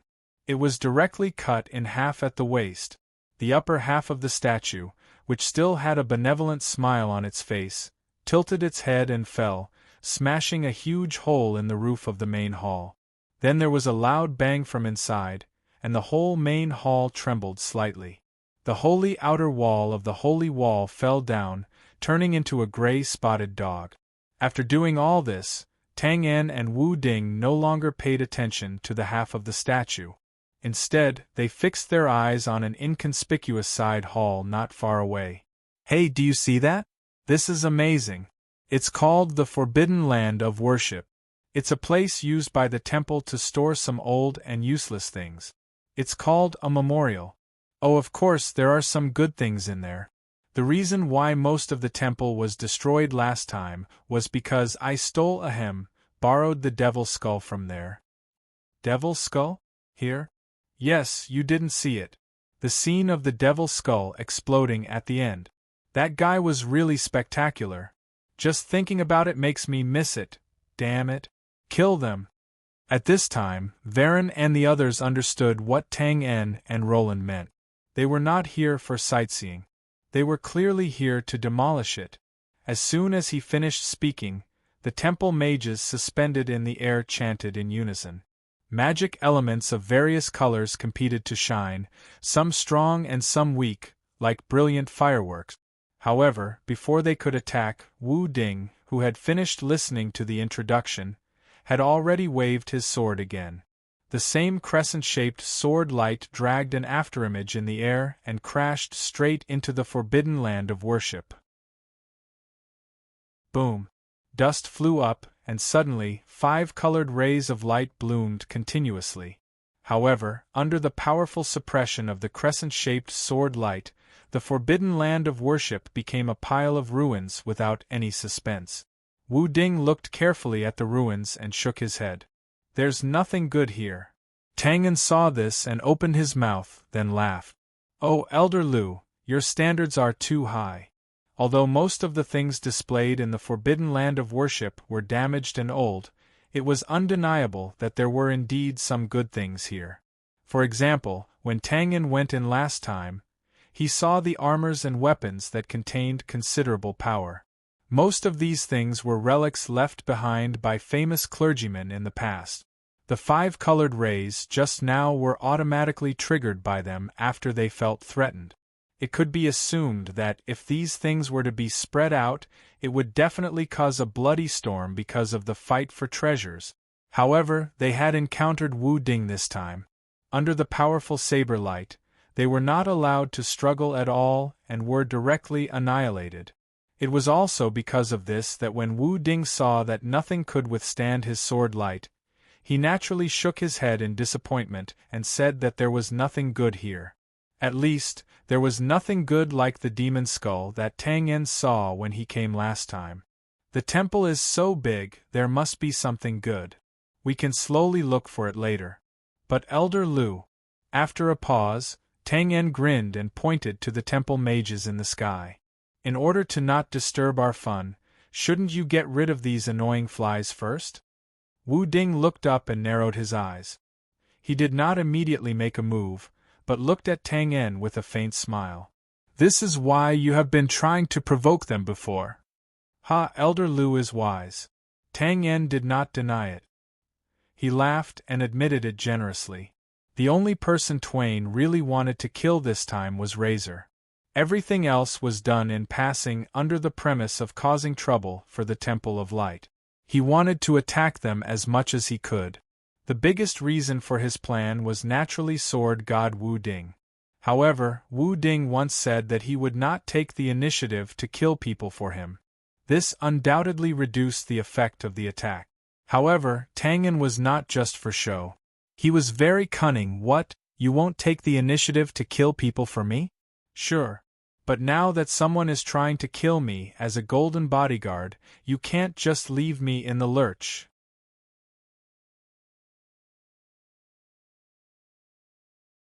Chapter 879. Whoosh whoosh whoosh in the sky, blazing fireballs, icicles, dazzling light swords, and so on flew through the air one after another. Amidst the continuous whistling sounds, colorful magic spells intertwined and pressed down, creating a spectacular scene for a moment. On the ground below, Tang En raised his head and sighed with emotion as if he was admiring the fireworks. "It's so King beautiful. Old Lu, if you still don't make a move, we'll have to pack up and go back to our hometown." Wu Ding shook his head helplessly. He had experienced Tang En's shamelessness before, but it was obvious that it was far from enough. He put his hand on Tang En's shoulder and said, "Let's go." As soon as he finished speaking, the golden-ringed blade opened up a path and disappeared instantly. As soon as they left, there was a loud roar and a wave of air rushed to the sky. Many magic spells pressed down like a torrential downpour, covering half of the square in an instant. As an existence that was on par with the temple knights, the temple mages were famous. Naturally, they were not small fries. If this round of magic bombardment was used on the battlefield, a group of barbarian warriors would lose their ability to fight in an instant if they were lucky. But right now, well, it was a waste. On the left side of the square, Tang En casually pushed away the flying stones and said, "No way, Elder Lu. With your cultivation, do we still need to run away?" He was simply enjoying the show. With the strength of the sword god Wu Ding, if he went all out, there was no need for him to dodge this round of magic bombardment. But then again, if he could solve the problem with 10% of his strength, why would he use 30% of his strength? Wu Ding was not a person who liked to be in the limelight. Wu Ding was too lazy to explain. He raised his broadsword, and the overbearing and arrogant golden fighting aura reappeared. A huge golden blade aura similar to the one before quickly condensed and formed in the void. It was swung out before it finished accumulating power. It was like a huge palm leaf fan that swept back and forth in the vast sky. Whoosh, in terms of power, this blade light was obviously not as powerful as the one before. But even so, it was not something that a weak mage could withstand.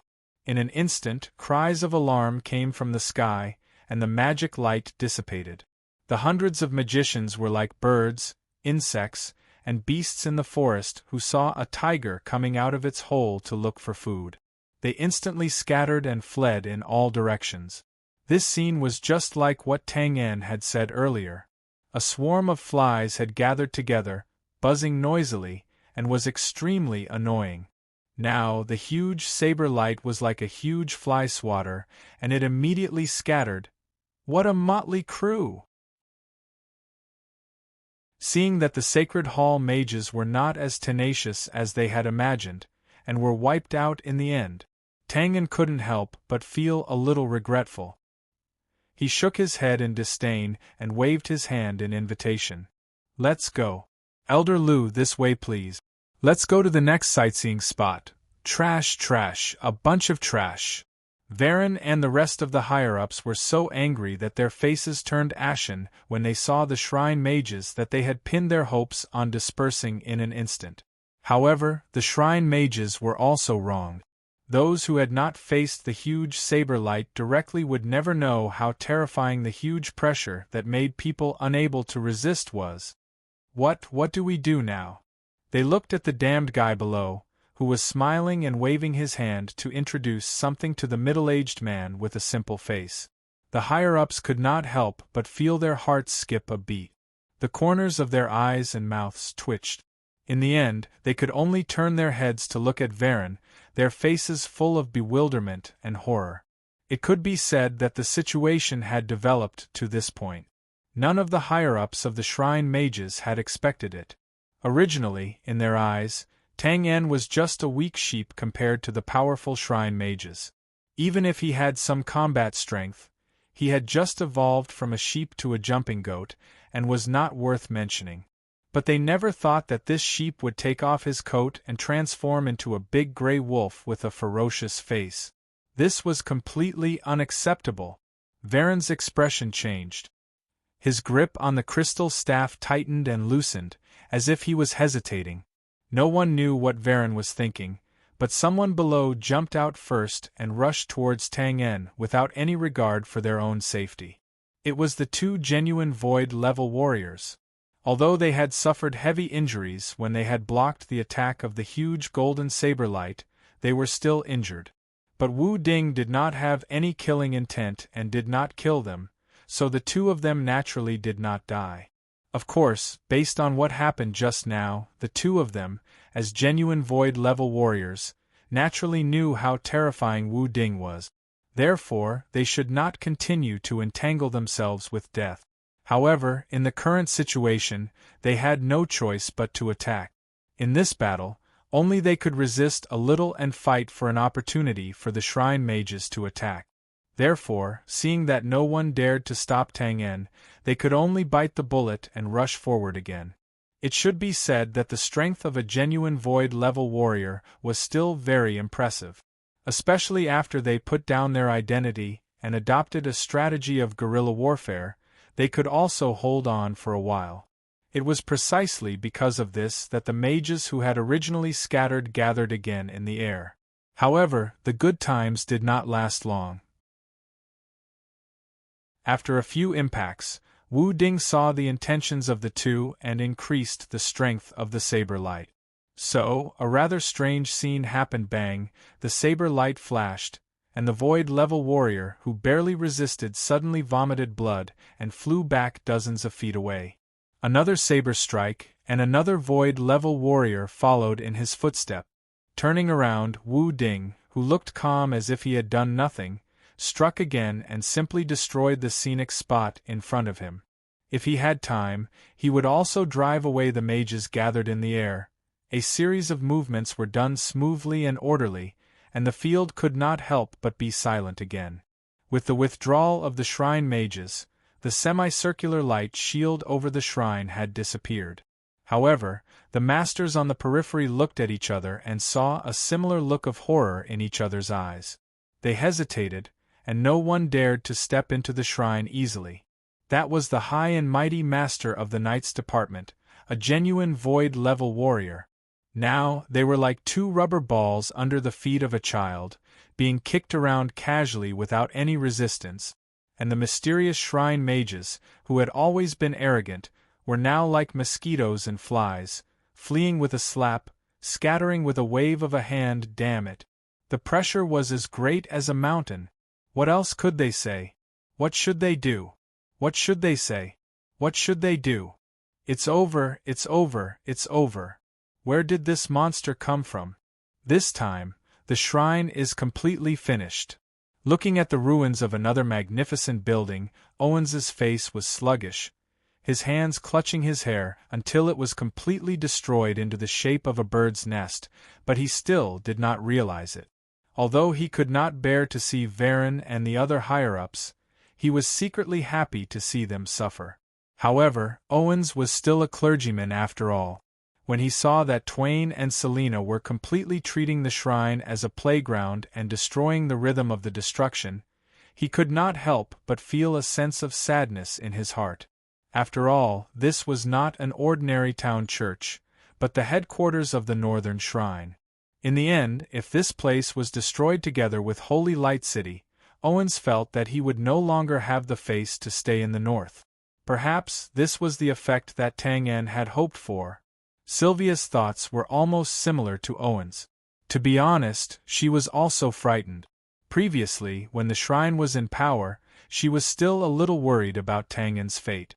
But now, who would save the shrine? No one could. At least for now, that was the case. In a trance, the two people standing on the roof did not realize that the building ruins were gradually approaching their feet. Fortunately, Tang-En, who was staring at the two bruised and battered void-grade warriors, secretly wondering if he would have a chance to pick up something later, looked up and saw the two people. After a pause, he grinned and waved to greet them. "Hey, we meet again." A moment later, ahem. Owens coughed twice, looking a little helpless. He wanted to greet them back, but the other party was obviously here for Sylvia, who was in a daze, and he was beautifully ignored. After coming back to her senses, Sylvia looked at Tang-En and pursed her lips. She wanted to say something, but she could not say it. What could she say? Ask them to stop? How could she? She took a breath and said expressionlessly, "Isn't this enough? What do you want to do?" "What do I want to do? TSK, there are a lot of reasons. But since you asked, well, how about arm wrestling another day? I've been waiting for this opportunity for a long time."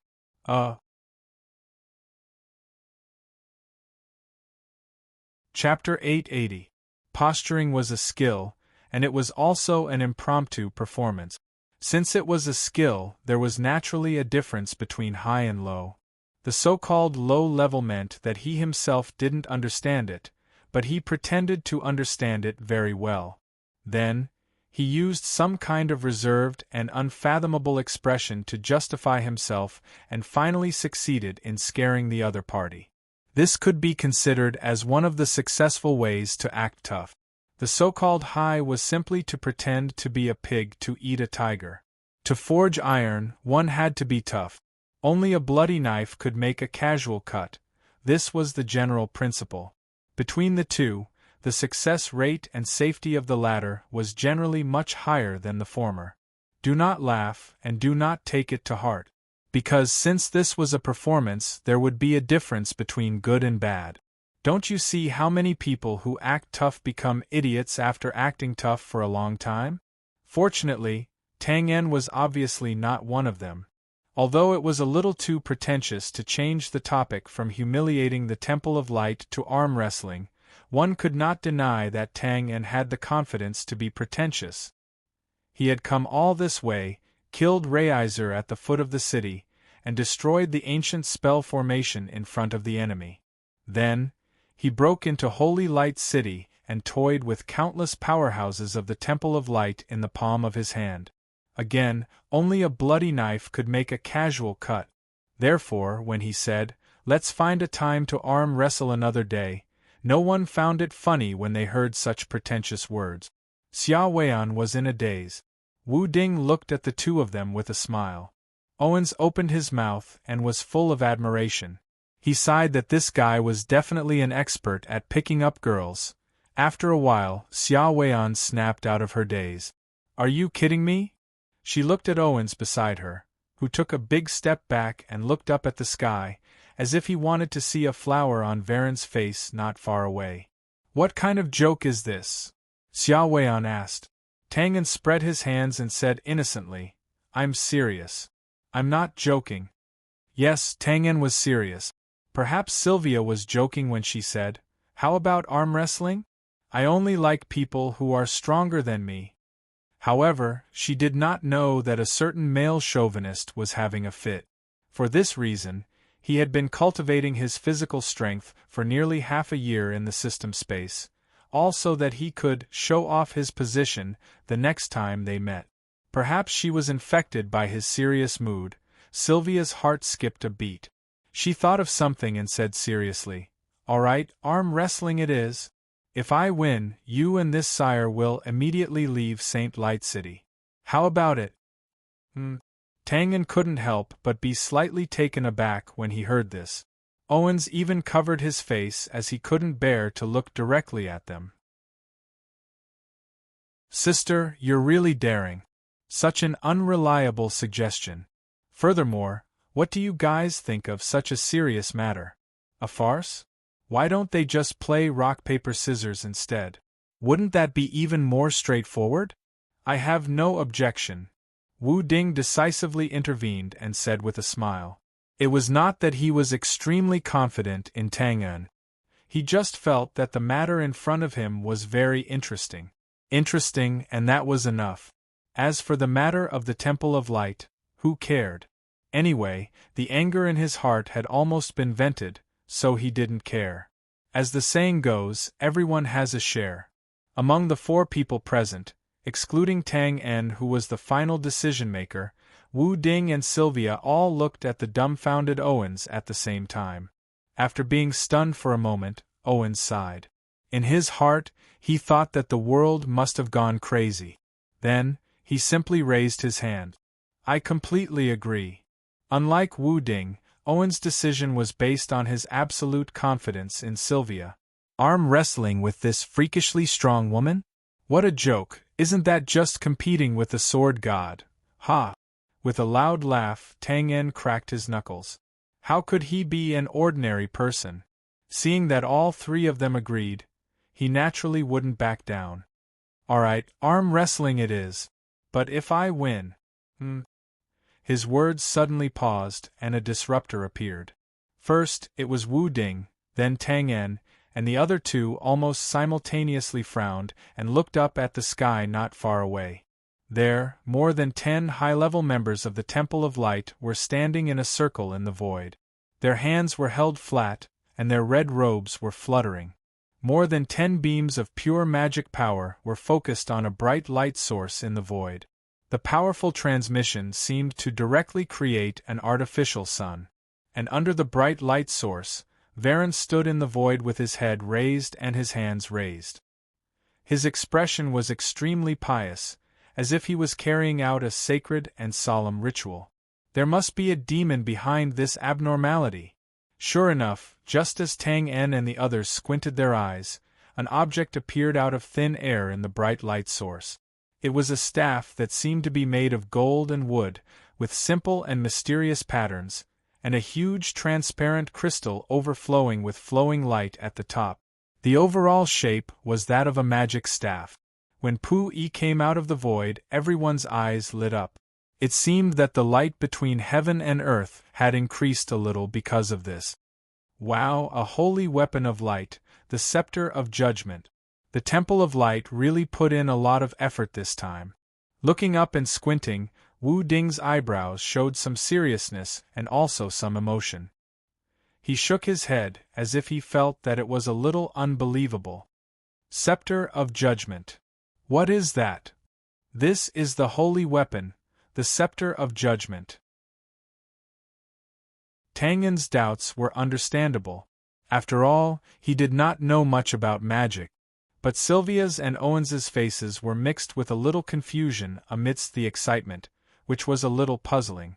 A holy weapon of light, from this title, one could tell the origin of this so-called Scepter of Judgment. But Sylvia and Roland were members of the Temple of Light, and their positions were not low. Now, they showed an expression as if this was the first time they had seen it, which was naturally puzzling. Wu Ding nodded and explained, "Yes, this is the weapon that is said to have been used by the God of Light, the Scepter of Judgment. Why, have you never seen it before? Oh, that's normal. This thing has always been in the hands of the successive popes, and will not be taken out easily. It's reasonable that you have not seen it before. In fact, I have only seen it once, to be able to see it here this time." "Oh, I understand." Pausing for a moment, Wu Ding lowered his head to look at Tang En, whose face was filled with bewilderment. Wu Ding nodded his head in realization and sighed with a light smile. "Haha, Tang En, I didn't expect you to be so influential." Pointing at the scepter in the sky, Wu Ding sighed with emotion. "Do you know the real function of these holy weapons? Yes, to create miracles. But now they are completely used to deal with you.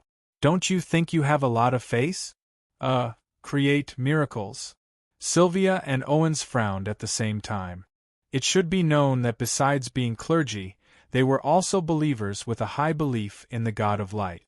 In their view, the real miracles were miracles sent by God, and could not be faked, forged, or blasphemed in the slightest. Now, listening to Wu Ding's evaluation of the supreme holy weapons of the temple and questioning the various miracles clearly recorded in the past history books, they were naturally unhappy. Owens was fine. Even if he was dissatisfied, he would not say it so blatantly. But Sylvia was different. Her jade face suddenly sank, and she frowned. "Your Excellency, miracles are not created, but the grace or warning given to the world by God Father." Wu Ding nodded and smiled. He did not refute anything. Tang En came back to his senses and immediately pulled Wu Ding to the side. He whispered anxiously, "Is this thing very powerful?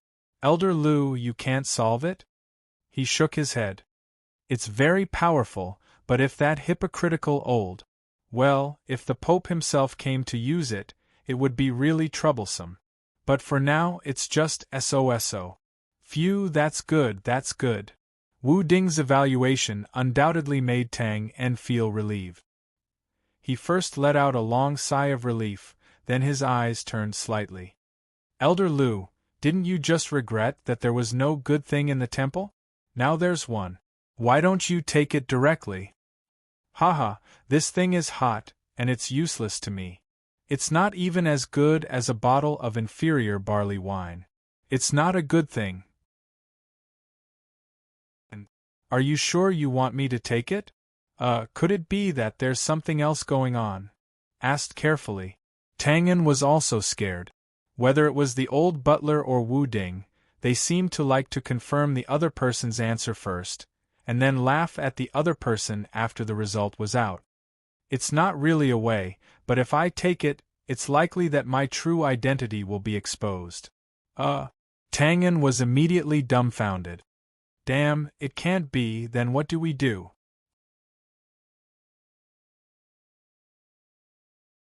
Chapter 881. One generation of nouveau riche, 3 generations of nobles. Something like foundation was like temperament, it could not be seen and could not be touched. But what was undeniable and undeniable was that it was indeed real. Therefore, although Tang En had exhausted all his means and had a great advantage, it could be said that he had dragged the millennial temple into the abyss of the quagmire. But he had never thought of facing the temple head-on and killing his way to their door. Instead, he had been carefully hiding in the dark, pushing the rioting believers, red-eyed warriors, and so on to the front line to charge and break through the enemy lines.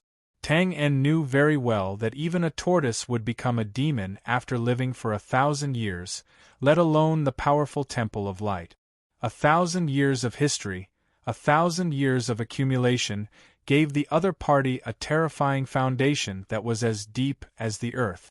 This was not something that a small assassin like him could single-handedly destroy. It could be said that this time, if it were not for the sword god Wu Ding accompanying him, he would not have come at all, and now the facts had proven that his caution was indeed correct. After throwing out the ancient array, a number of powerhouses, the Temple of Light sorcerers, and even 3 genuine Void warriors, the Temple of Light struck again. This time, they took out their signature magic weapon, the Holy Weapon of Light.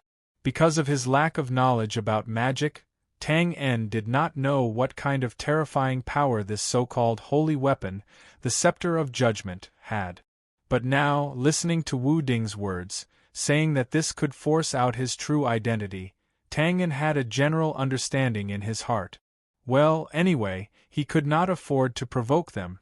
But regardless of whether they could provoke them or not, Varen and the other higher-ups had spent so much effort to summon this scepter, obviously they would not let them go easily. As soon as it left the void, the Scepter of Judgment, overflowing with flowing light and carrying a black hole on its back, quietly hovered in the air, quietly exuding a distant and mysterious aura, as if it had been there since ancient times. For some reason, everyone in the Temple of Light, including Tang En, looked up at the Scepter of Light and felt as if they were lying in a hot spring. Their bodies and minds were warm and extremely relaxed. Even the air beside their noses seemed to be much more lively and fresh, as if they were flying freely in heaven. It was a good feeling, but Tang En's expression gradually became gloomy. Whether it was in the virtual novels of the modern world or the real world of the alternate world, Tang En had heard of such a saying. That was, as long as an extraordinary divine artifact was born, it would definitely cause a phenomenon in the heavens and the earth, which would then change the surrounding environment. For example, the black scabbard sword in Wu Ding's hand. During the bet in Hanshui City, the moment Wu Ding drew his longsword, the entire side hall was shrouded in a murderous aura of the sword. Its sharpness was intimidating. It was the same with the Scepter of Judgment. Although it did not reveal its sharp teeth, the strange phenomenon that easily covered the entire temple showed that it was indeed worthy of its title as a holy weapon of light. This was going to be troublesome on the west side of the temple, on the other side of the river. The believers and residents of the city, who were escorted here in advance, did not sense the strange aura in the temple. However, the restless atmosphere caused by the destruction of their home had gradually calmed down and was now completely silent. All the believers and residents raised their heads in a daze, their expressions blank. They were motionless like statues by the river.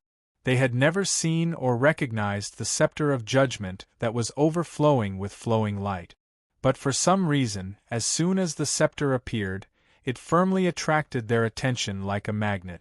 Then, their hearts palpitated incessantly, as if there was a voice in their hearts constantly calling out softly, in a trance, with a buzzing sound. The quiet crowd suddenly broke out into bursts of uncontrollable exclamations. At the top of the Scepter of Judgment that was hovering in midair, the flowing light of the transparent crystal suddenly began to flicker with bits of silver-white light. The next moment, the light radiated a halo. A flash. The bleak and colorless light disappeared, and the boundless sky was suddenly dyed with a touch of silver-white light that symbolized the light. The strands of irregular flowing clouds were also covered with a layer of silver-white halo. A flash. The entire temple was instantly covered by a faint, flickering silver light. The multicolored glass, the green tiles, the red eaves, and the statues and sculptures with different expressions were all shining with a silver-white brilliance, whether they were flat reflections or sharp edges. Even the messy ruins, after being covered with a layer of silver light, vaguely revealed a sense of solemnity and holiness. A flash.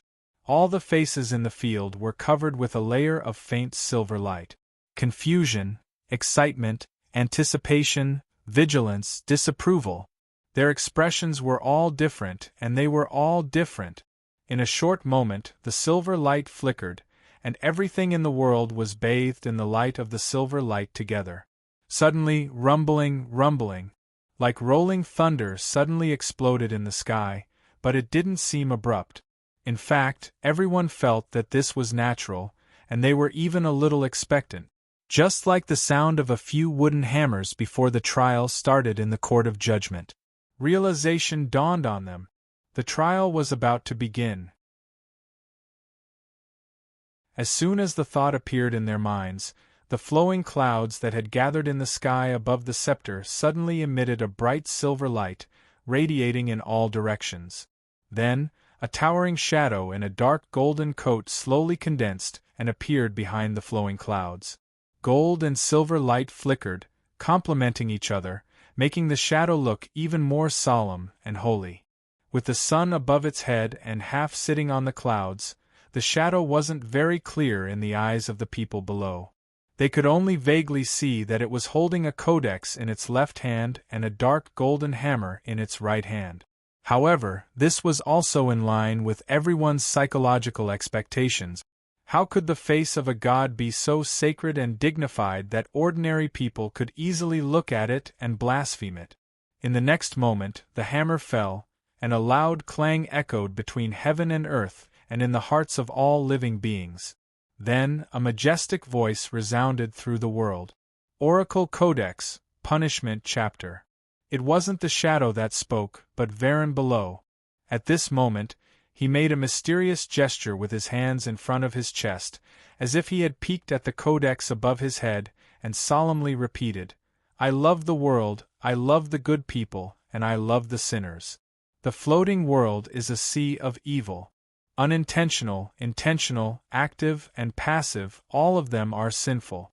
Don't seek redress of injustice, I seek redress of injustice, and I will exact retribution." The rumbling voice carried an irresistible majesty that reverberated in all directions, reaching the bottom of everyone's hearts. In an instant, all the mistakes, sins, hatred, and other emotions from childhood to adulthood, from life to death, were clearly dug out from the bottom of everyone's hearts, and they were dissected to accept the god's judgment. Plop, plop. With continuous dull sounds, a large number of believers on the riverbank knelt on the ground, their hands clasped together, and their foreheads touching the ground. No one knew who started it, but suddenly there was a sound of repentance. Countless sobbing voices recounted the mistakes they had made in the past, and their expressions were sorrowful as they wept bitterly. They converged into one, buzzing like a swarm of bees, and it was impossible to hear any specific sins. However, the converged sounds of repentance and the atmosphere of atonement spread far and wide, echoing the majestic judgment in the sky. It added to the solemn atmosphere of the place, and made people have no choice but to bow down and beg for forgiveness. Soon, a group of experts on the periphery of the temple also knelt on one knee, their hands on their chests as they excitedly sang the punishment chapter that Varen spoke of. The scene was solemn and respectful for a moment. Then, plop, Tangan turned his head slightly stiffly, and saw Sylvia and Owens also kneeling on one knee with their eyes lowered. Although they didn't respond with their mouths, their lowered heads towards the shadow in the sky were undoubtedly expressing their humble attitude towards the Father as cleric. Licking his dry lips, to be honest, Tangan's body was also trembling slightly. He also had the impulse to kneel down and listen to the Lord's anger. This wasn't because of a herd mentality, but because of the feeling of guilt that gushed out from his heart, conveying a strong desire to conquer to every inch of his flesh and skin, both inside and outside his body. Under the cover of the silver brilliance, and with the constant sound of the code of codex in his ears, every trace of sin in Tang Un's heart, including stealing money from his family to buy toys when he was young, poking the back of a girl in the front row with a pencil just to see her get angry, and so on, were all things that he had completely forgotten. but now they were all being dug up one by one, placed clearly in front of his eyes, and constantly compounded with the guilt in his heart. Damn it! Have I ever made so many mistakes? Why don't I remember? But it seems like I did a little. That little girl was called Jingjing or something, and I think she was my neighbor when I was young. She looked like a little white flower, really beautiful. At that time, I should have liked her, although she hated me because I often made her cry. But later, when she moved away, I seemed to have secretly cried. If I think about it this way, are these all true? Then, am I not guilty of unforgivable crimes? Bah! It doesn't count, it doesn't count. When I was young, I even helped an old granny cross the road, held flowers, and beat the waist drum to welcome the leaders. How does this not count? Grabbing his hair, Tang Yin's expression was a little ferocious and tangled.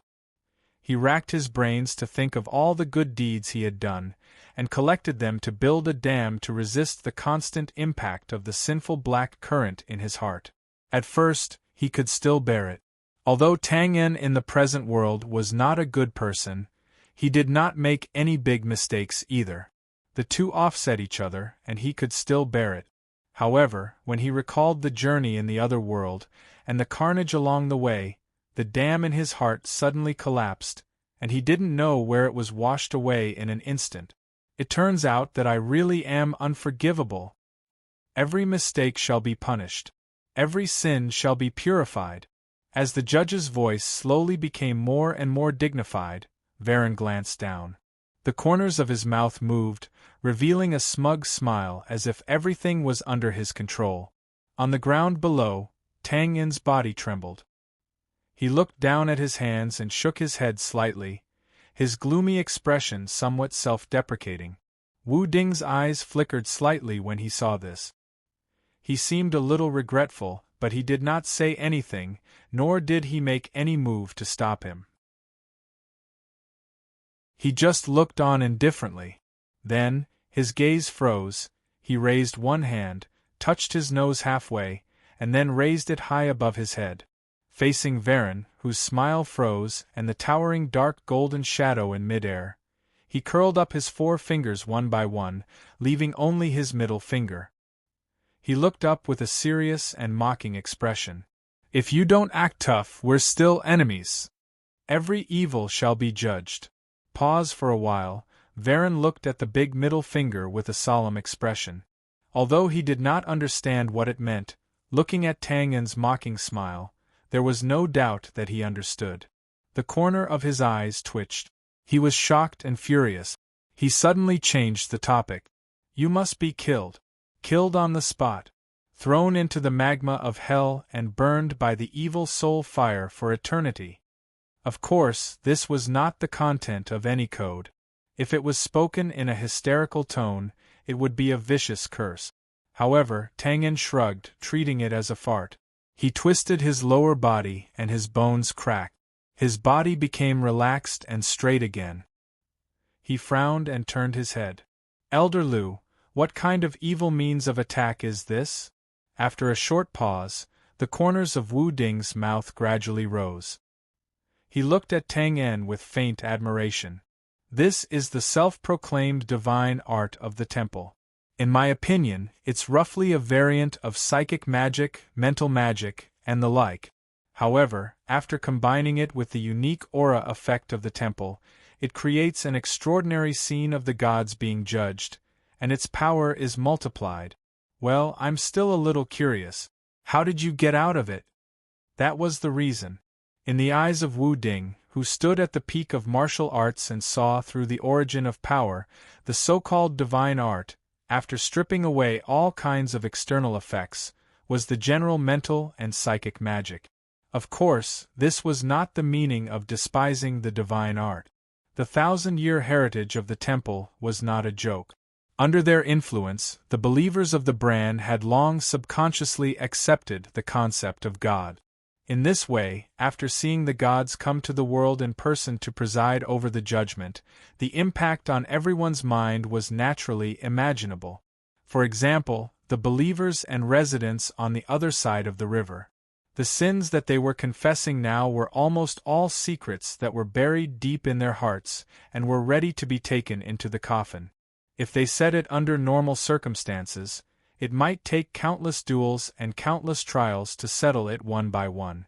But now, under this divine art, they said it very easily. They were even afraid that their hearts were not sincere, so they shouted even louder. Therefore, Wu Ding was indeed a little curious about how Tang En got rid of this effect. I see. After explaining that it was mental magic, Tang En thought of the Eye of Disaster and suddenly understood what Wu Ding meant when he said that it was a miracle. Indeed, if he did not take out the holy weapon of light so openly, and such a frightening dark golden shadow and gorgeous scene suddenly appeared out of thin air at a certain trial site, the believers would definitely associate it with a miracle. He really put in a lot of effort. After thinking about it, Tang En could not help but shake his head and laugh. Then, he spread his hands and explained, "Actually, it's nothing. Well, they think that sin is a scourge and are afraid of being stained with it. But I'm different, hee." He laughed self-deprecatingly. "I've long admitted that I'm a hopeless villain. If there are sins, so be it. When there are too many debts, there's no need to worry. When there are too many lice, there's no need to itch. It's no big deal."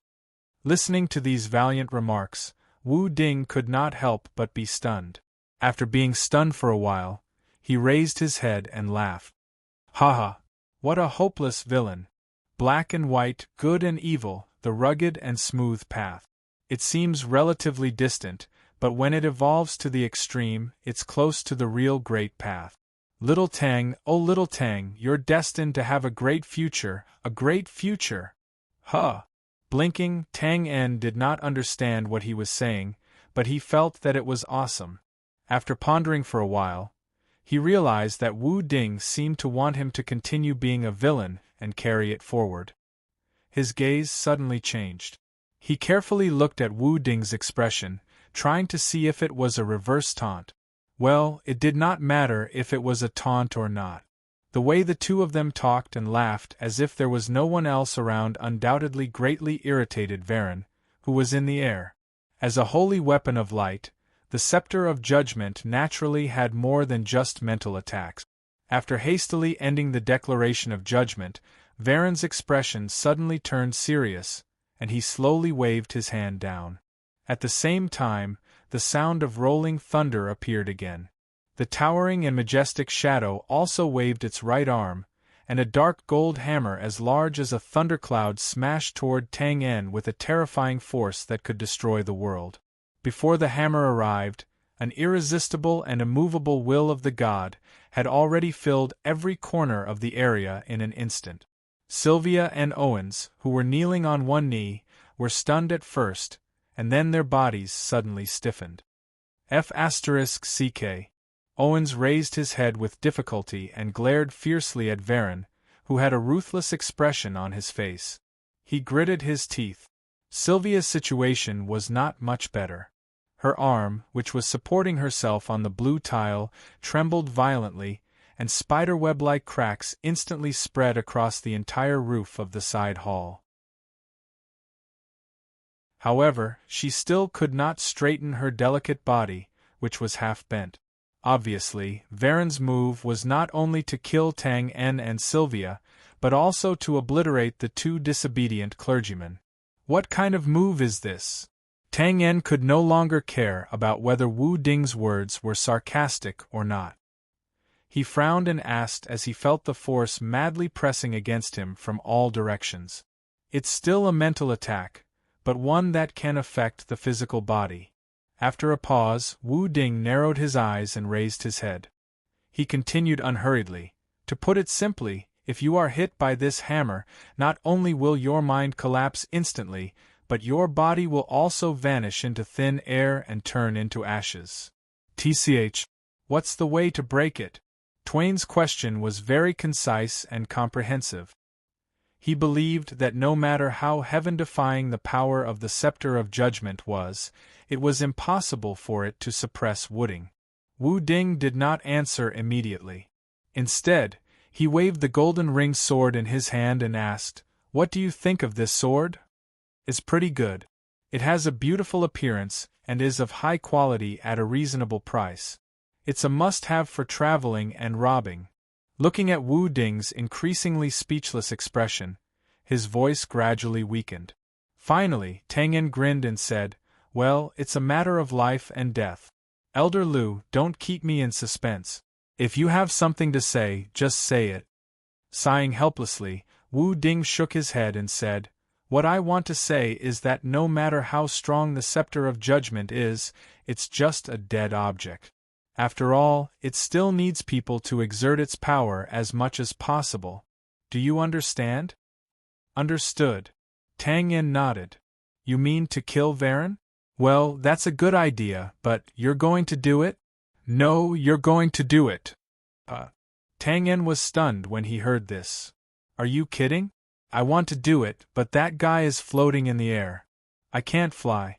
Waving his hand, Wu Ding smiled and pointed at Tang En.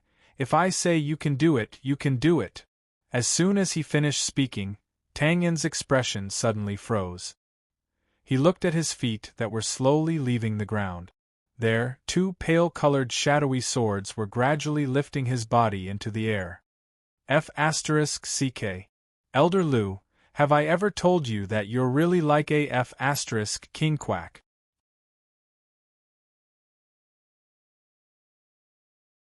Chapter 882. God said, "Be related, so there is light in this world." Wu Ding said, "You can do it," so Tang En flew up. No one would believe him if he said he wasn't a fraud. "Little Tang, your speed is fast and your body movement is outstanding. With these two invisible sword intents as a fulcrum, I think no one can stop you in the air. But—" Pause for a while. Wu Ding looked up at the dark gold hammer that was slowly coming toward him. He narrowed his eyes and said, "Half a minute, I will help you hold on for half a minute." There was no need to say too much. Tang En understood that this was already the limit of what Wu Ding could do. If this continued, Wu Ding might be able to hold on, but he might have to use some means that would expose his true identity. Without a doubt, Wu Ding would not do that. Because once his true identity was exposed, the uproar it would cause would be much greater than the uproar caused by Twain and the Divine Hall. Taking a breath, Tang En nodded solemnly. "Half a minute, it's fine." "Okay." Wu Ding nodded slightly. Then, he raised his right hand and the golden-ringed blade hovered in front of him. He stretched out a finger and flicked it. Buzz! The dull and distant sound of metal clashing, mixed with the crisp sound of the golden rings, spread far and wide. Then, the golden light on the blade flowed like water and bloomed. A huge blade of light that seemed to be able to hold up heaven and earth slowly condensed and appeared in the void again. As soon as it appeared, it instantly split the surrounding silver light and blocked the path of the dark gold hammer. "Go." Amidst these indifferent words, Tang En felt his body suddenly lighten, and the omnipresent pressure and restriction from before instantly vanished without a trace. He was instantly overjoyed, and he raised his head and laughed. "Ha, go away!" He stomped the invisible sword intents under his feet and soared into the air with a whoosh until he reached a height of more than 10 feet. Under the stunned gazes of the people in the sky, he stepped on the void and quickly rose into the air again, as if he was climbing a ladder to heaven. "Roar, stop him! Stop him!" On the ground, the two bruised, genuine void-grade cultivators were the first to recover. They instantly understood Tang En's intentions and roared anxiously. Following which, he also stomped on the ground and soared into the air. However, they had only risen a few feet when their expressions suddenly changed.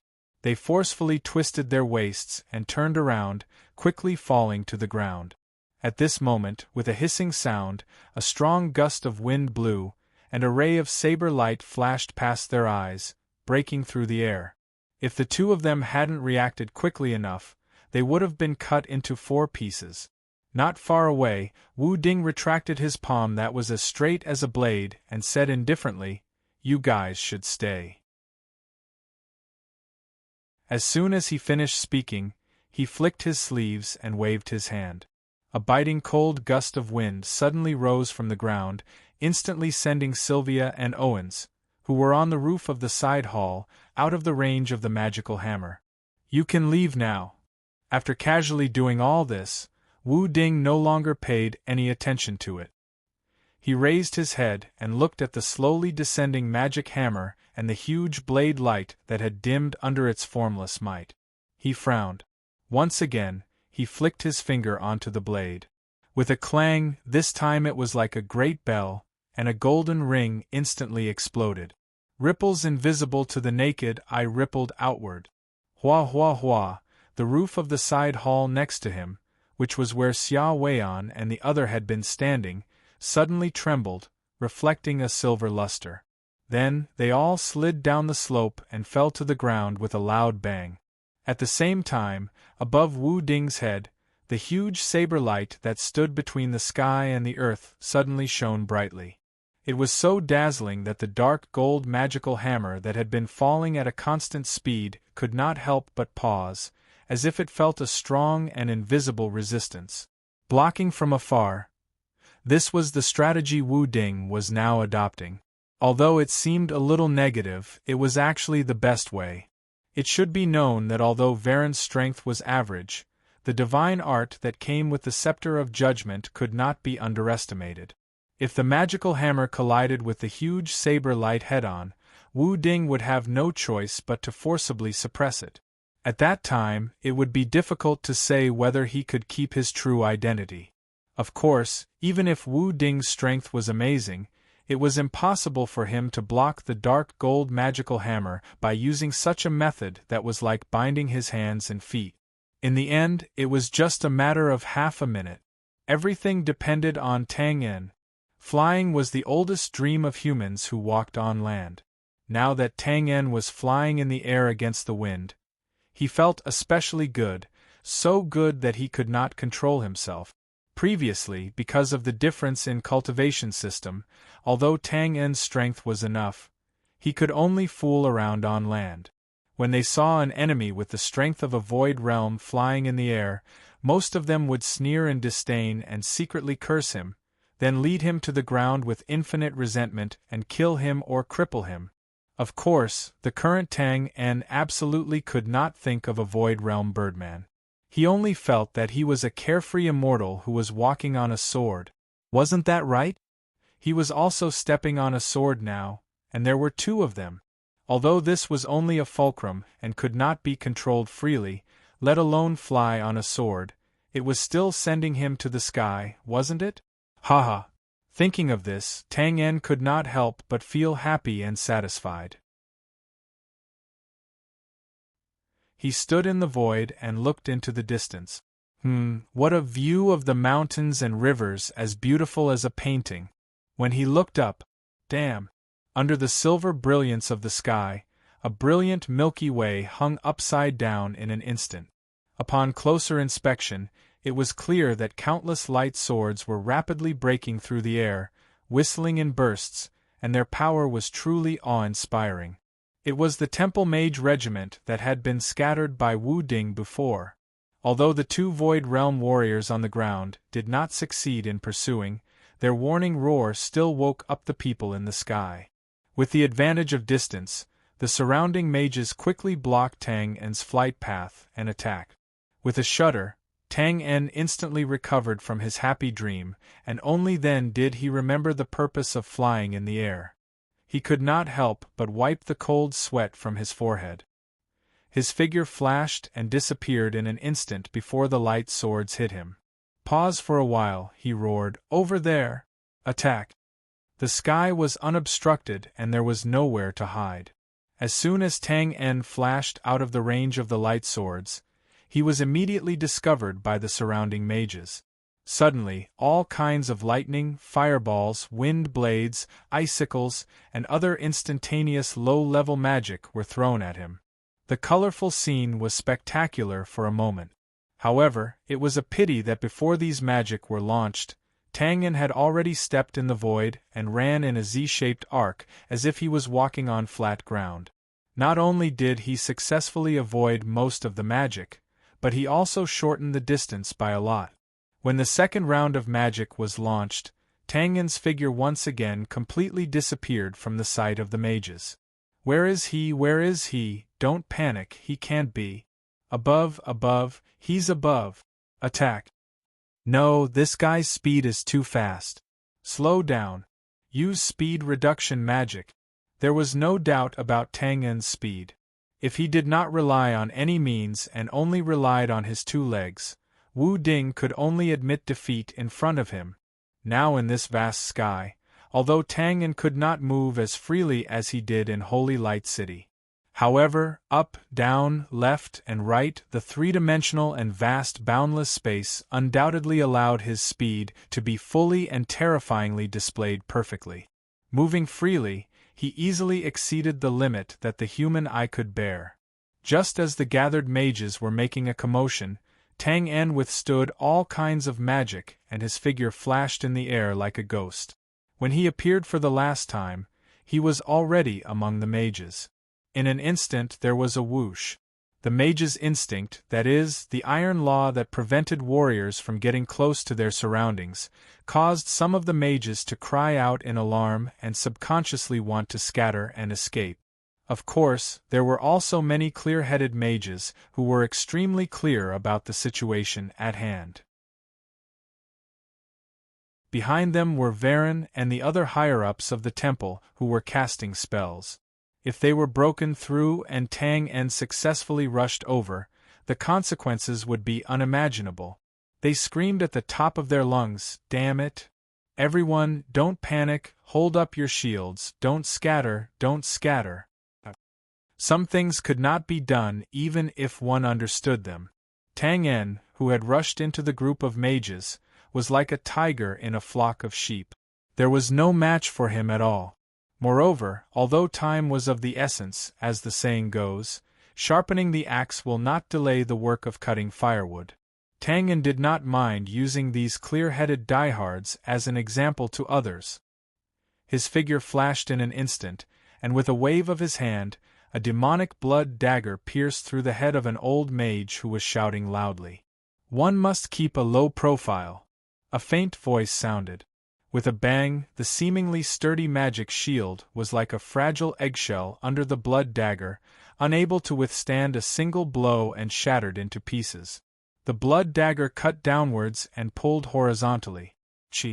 Large amounts of blood spurted out like a free river, instantly dyeing the surrounding area red. Then, a grizzled head with a horrified expression was thrown high and fell. A mage subconsciously reached out to catch it and paused. A hysterical scream of horror was heard. The grizzled head was thrown high again like a rubber ball, but this time no one caught it, because there was more than one head in the sky. Under the gaze of the dark golden shadow, the blood dagger swept wildly, coming and going like a ghost. Twain's eyes were already bloodshot from the killing, and he went wherever there were the most people. Wherever he went, there would be a rain of blood. In an instant, severed limbs clutching staffs, half of the head in fear, and all kinds of internal organs. Blood filled the sky, and severed limbs flew everywhere. It was as if Azura had suddenly appeared in the void, and it made everyone present dumbfounded. On the ground below, blood mixed with various corpses and broken limbs fell like rain. The two genuine void-level warriors who triggered the fuse of this one-sided massacre looked up blankly, their expressions long sluggish. With their experience, they had long been tired of seeing blood rain and wind, so they should not have made such a fuss. However, such a cruel slaughter that could even be described as deranged still greatly challenged their minds, causing them to be stunned speechless for a moment. Breaking another golden ring with his finger, Wu Ding flicked his sleeves, sweeping away all kinds of debris falling from the sky, his expression somewhat complicated.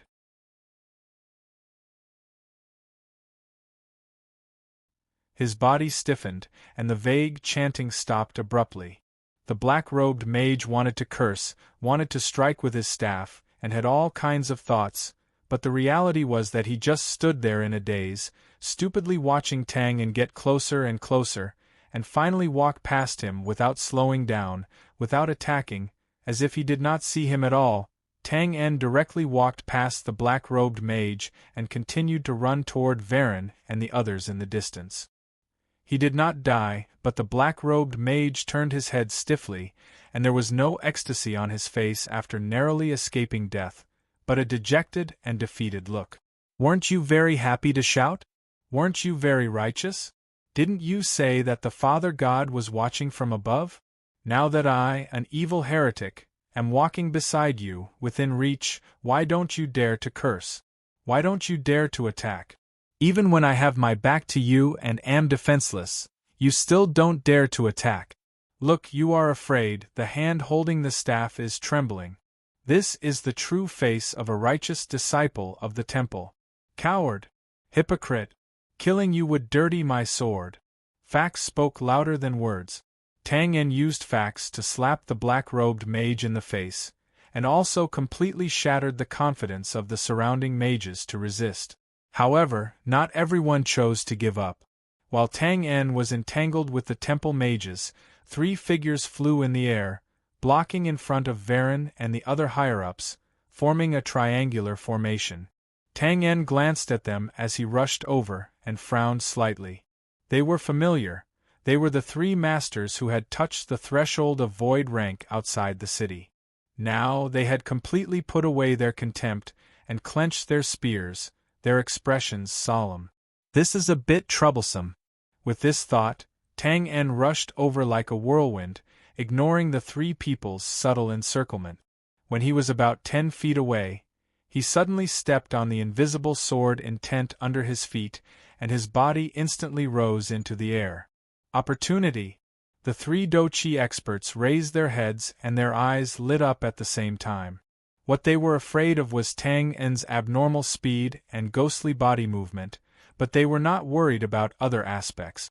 Now that Tang En took the initiative to jump, it was equivalent to temporarily abandoning his body movement speed advantage, which naturally surprised the 3 of them. The opportunity was fleeting, and there was no need to say anything. They, who had been through hundreds of battles, instinctively raised their spears, and the Dochi was violent. The next moment, the spears whistled through the air in a fan shape, and the 3 of them all chose the same attack method, instantly sealing off all possibilities around Tang En. "Die, ha!" With a chuckle, Tang En, who had jumped to the top, rolled, and then the spears all over the sky stopped. The 3 masters only saw a sudden blur in front of their eyes, and Tang En's figure in the blood-red robe turned from 1 to 2, from 2 to 4, from 4 to 8. In a short moment, there were more than 100 figures of Tang En in the air, vivid and lifelike, and for a moment, there was no difference at all. "Hey, it's a new body movement. It's a bit interesting." Below, Wu Ding, who had been watching the battle, narrowed his eyes, and his eyebrows moved slightly, showing some interest. But before his voice fell, his eyes suddenly focused again in the air. "Insignificant skill. Don't care about him, attack. Attack." After a moment of shock, the master in the middle showed a fierce expression, and decisively roared, taking the lead to attack with his spear. "That's the logic, no matter how exquisite your body movement is, as long as you are still within the attack range, then I don't need to pay attention to you, I can just wave my spear, and I can always hit your body out." It had to be said that no matter how you looked at it, there was no problem with this master's thinking. However, empty kill. A faint voice like the sound of the wind drifted into his ears, and the master's body suddenly tensed up. Then, an icy chill instantly spread from his tailbone to his brain, and suddenly exploded. His whole body and mind felt as if they were in an ice cellar, and the chill was bone-chilling. In the next moment, his vision suddenly blurred, and his pupils shrank. Blood-robed Tang En, who was still in the air 100 feet away, had passed through the spear shadows in the sky, and was right in front of him. Then, a demonic bloody glow slanted upwards. There was no time to call for help, resist, or even blink. Fast. Too fast. It was really too fast. That Do-Chi warrior subconsciously raised his arm in front of his chest, but a certain part of his arm felt cold, and blood blossomed. Ugh! With a low groan, a swoosh sound, his arm flew far away, dripping with blood. Then, his body was forcefully knocked away by a strong force, and he staggered back, losing his position. The triangular formation was instantly broken. After breaking through, Tang En, who no longer had any obstacles, laughed and looked up, facing the pale faces of Varen and the other high-level officials, and pounced on them like a ghost. Everyone, this is what you call a face-to-face talk.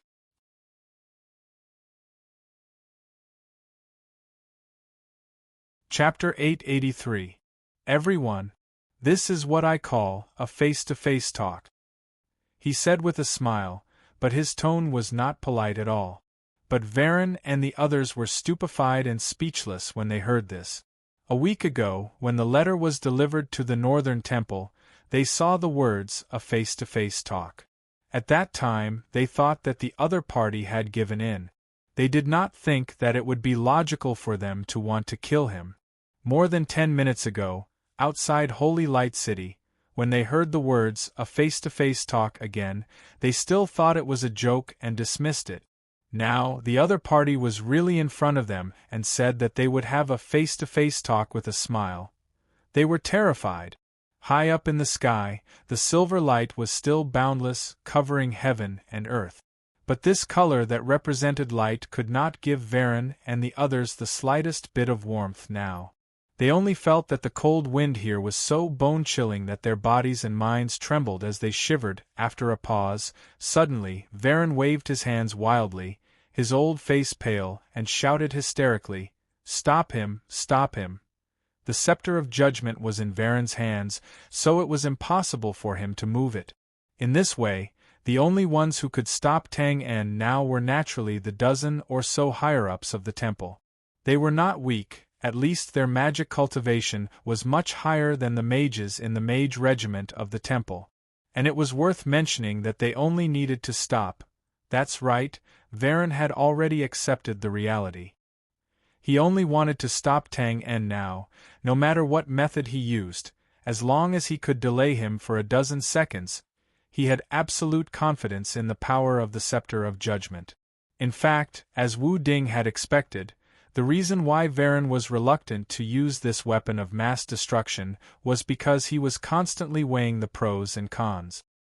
His original plan was to wait until the embarrassing situation of the temple was over, then secretly manipulate the holy weapon of light to create a miracle of the judgment of the gods to boost the confidence of the masses of believers. It was foreseeable that as long as the gods took the initiative to appear and punish some sinners, the rioting believers would certainly be appeased, and the crisis of the Northern Temple would be resolved.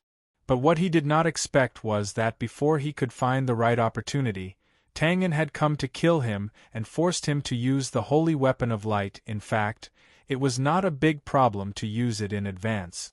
Although it could not appease the believers, as long as the root of the problem, Tang En, was killed, the effect was not bad. However, what happened next was beyond his expectations. The middle-aged man who appeared out of nowhere was able to temporarily resist the power of the scepter of judgment. Instead, it caused him to be in imminent danger, and he urgently needed a dozen seconds to save his life. However, could these dozen or so higher-ups hold off Tang En for more than 10 seconds? The answer was obvious. Although the strength of these higher-ups wasn't bad, they were just like the original leaders of this place, Byron and the others. They had been in high positions for a long time and lived like pampered princes, so they didn't have any fighting experience. Their actual combat strength was even worse than ordinary mages. The authorities of the Sacred Hall exchanged glances with one another. They could not help but tremble when they recalled the gory sight of the Sacred Hall mages.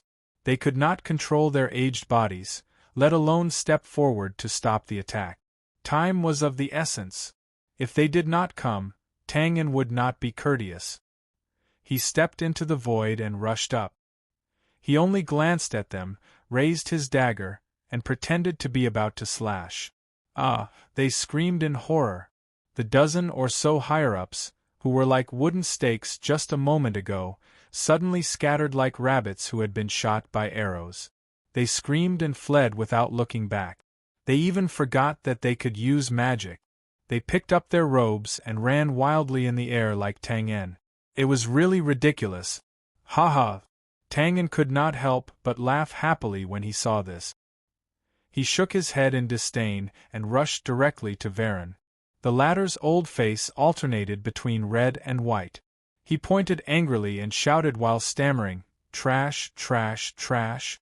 A bunch of trash." As soon as he finished speaking, his trembling right arm reached into his chest. He dug left and right, and finally, he took out a dagger with trembling hand. It was inlaid with a few shining rubies and sapphires. It looked really gorgeous. Tang En, who had charged all the way without blinking, stopped in his tracks when he saw this. He looked at the dagger, and then at the panic-stricken Varen. He was stunned for a moment and scratched his head subconsciously. Forget about magic. You're playing with a dagger? It's done. Retracting his gaze, Wu Ding, who felt the pressure suddenly reduced, nodded. He reached out and held the hilt of the golden-ringed blade, whose 5 golden rings had been shattered. The corners of his mouth curled up slightly. Since the dark golden shadow could not take it any more, it was naturally his turn to fight back. In the sky, the so-called playing with a dagger was naturally just a joke. Putting aside the fact that Varen did not know any close-range swordsmanship, the dazzling dagger was gorgeous enough to blind people. It should be a bribe gift that Varen had yet to sell, but it could only be regarded as a work of art for appreciation. There was really not much hope for its actual combat effect. In fact, that was exactly what happened. In a flash, Tang En was already behind Varen before he could hold the dagger tightly. At the same time, the blood blade dagger was pressed against Varen's neck.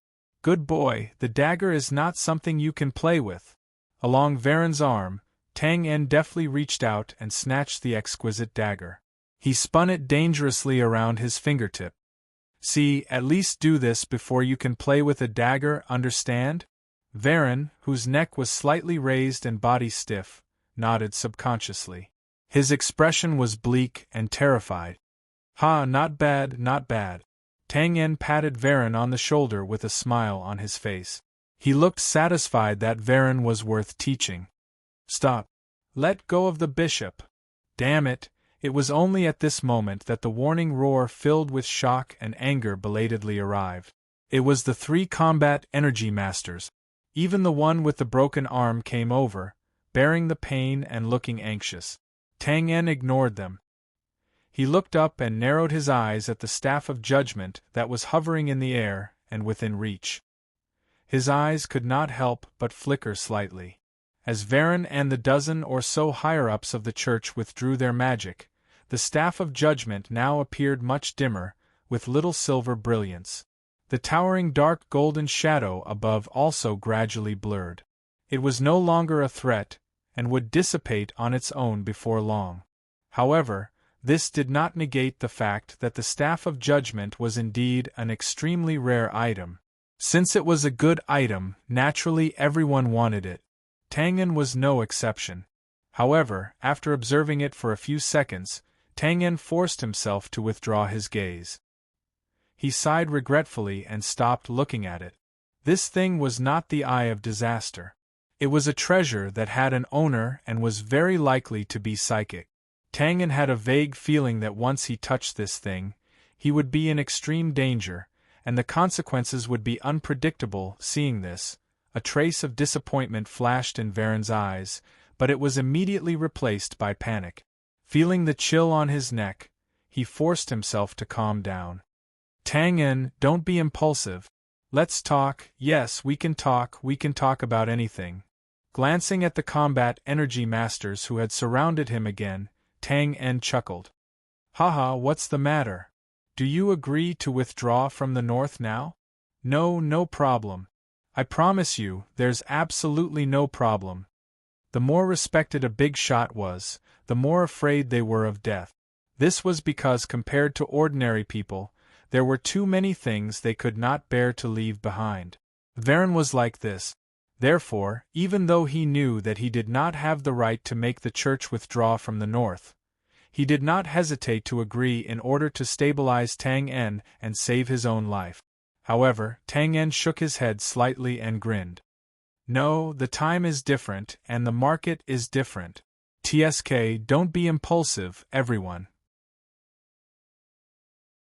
A friendly reminder, my dagger is not always so stable. He smacked his lips softly and shook the blood blade dagger. The 3 combat energy masters who were slowly approaching him suddenly froze. Don't come over. It's okay, whatever conditions you have, it's all negotiable. If that's the case. Tang En rubbed his chin and pretended to think about it. Then, under Varen's worried gaze, he nodded heavily. Well, since you're so sincere, I'll be frank. You don't have to withdraw from the north. I'll work a little harder and send you back to your hometown. Ah! Suddenly, a sharp scream resounded through the sky, and it was horrifying to hear. The 3 Chi warriors were stunned for a moment. Twain and Varen's silhouettes instantly disappeared from their sight. They looked down in shock, only to see Twain and Varen plunging straight down like a comet. In an instant, they had become an inconspicuous black dot. Chase. Ha ha! Soon, the horrified scream was covered by a long laugh that shook the sky. Tang En, who had once again experienced speed and passion, was very happy. In fact, he had never expected to drive the Temple of God out of the north this time. This was not a matter of strength, but of the political situation. Unless the political situation suddenly changed drastically, the Temple of God would never withdraw from the north. Therefore, Tang En's purpose in coming here this time was really simple. Razor had to be killed. Apart from that, his purpose was to humiliate the Temple of God. He could do whatever he could as long as he tried his best. But what he did not expect was that although his goal was not high, reality gave him more. Not only did he have the opportunity to slaughter the Temple of God's mages, but he also caught the big boss, Varen. It was really a pleasant surprise. The speed of falling was naturally faster than the speed of rising, just like how falling was always easier than advancing. In just a short moment, a half-collapsed building below came into view. On the roof, there was a familiar sculpture with only 2 legs left. It was the central main hall from before. He raised his eyebrows and squinted his long and narrow eyes. Hey, open your eyes, take another look at this beautiful and loving world. Home is here. As soon as he finished speaking, he let go. Varen subconsciously opened his tightly shut eyes.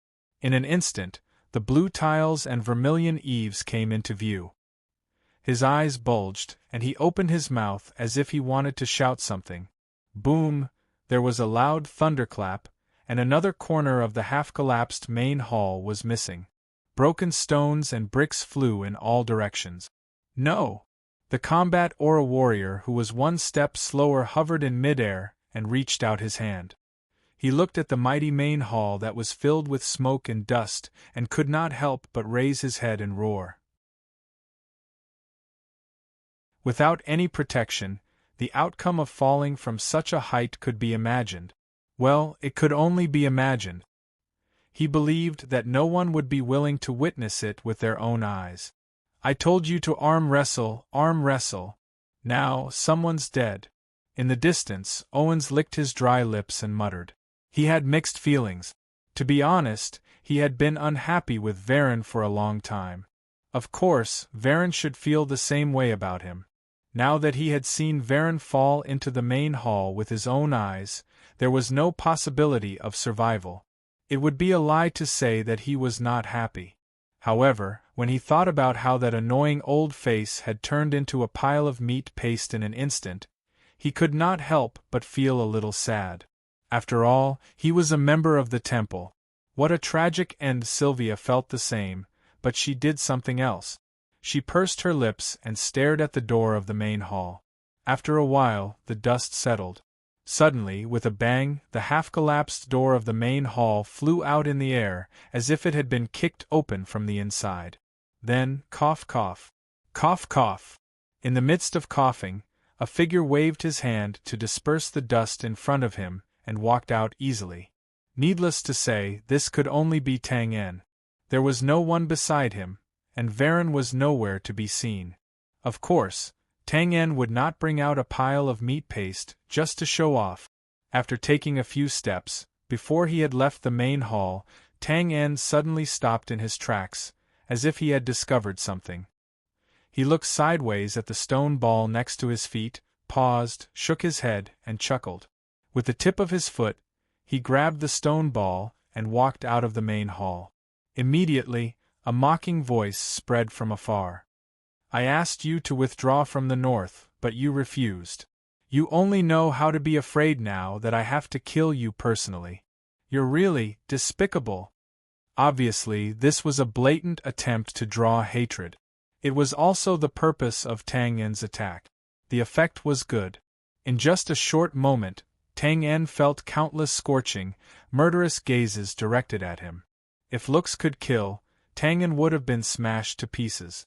Unfortunately, looks could not kill, so Tang En continued with an infuriating expression. Temple of Light? 1,000 years of heritage?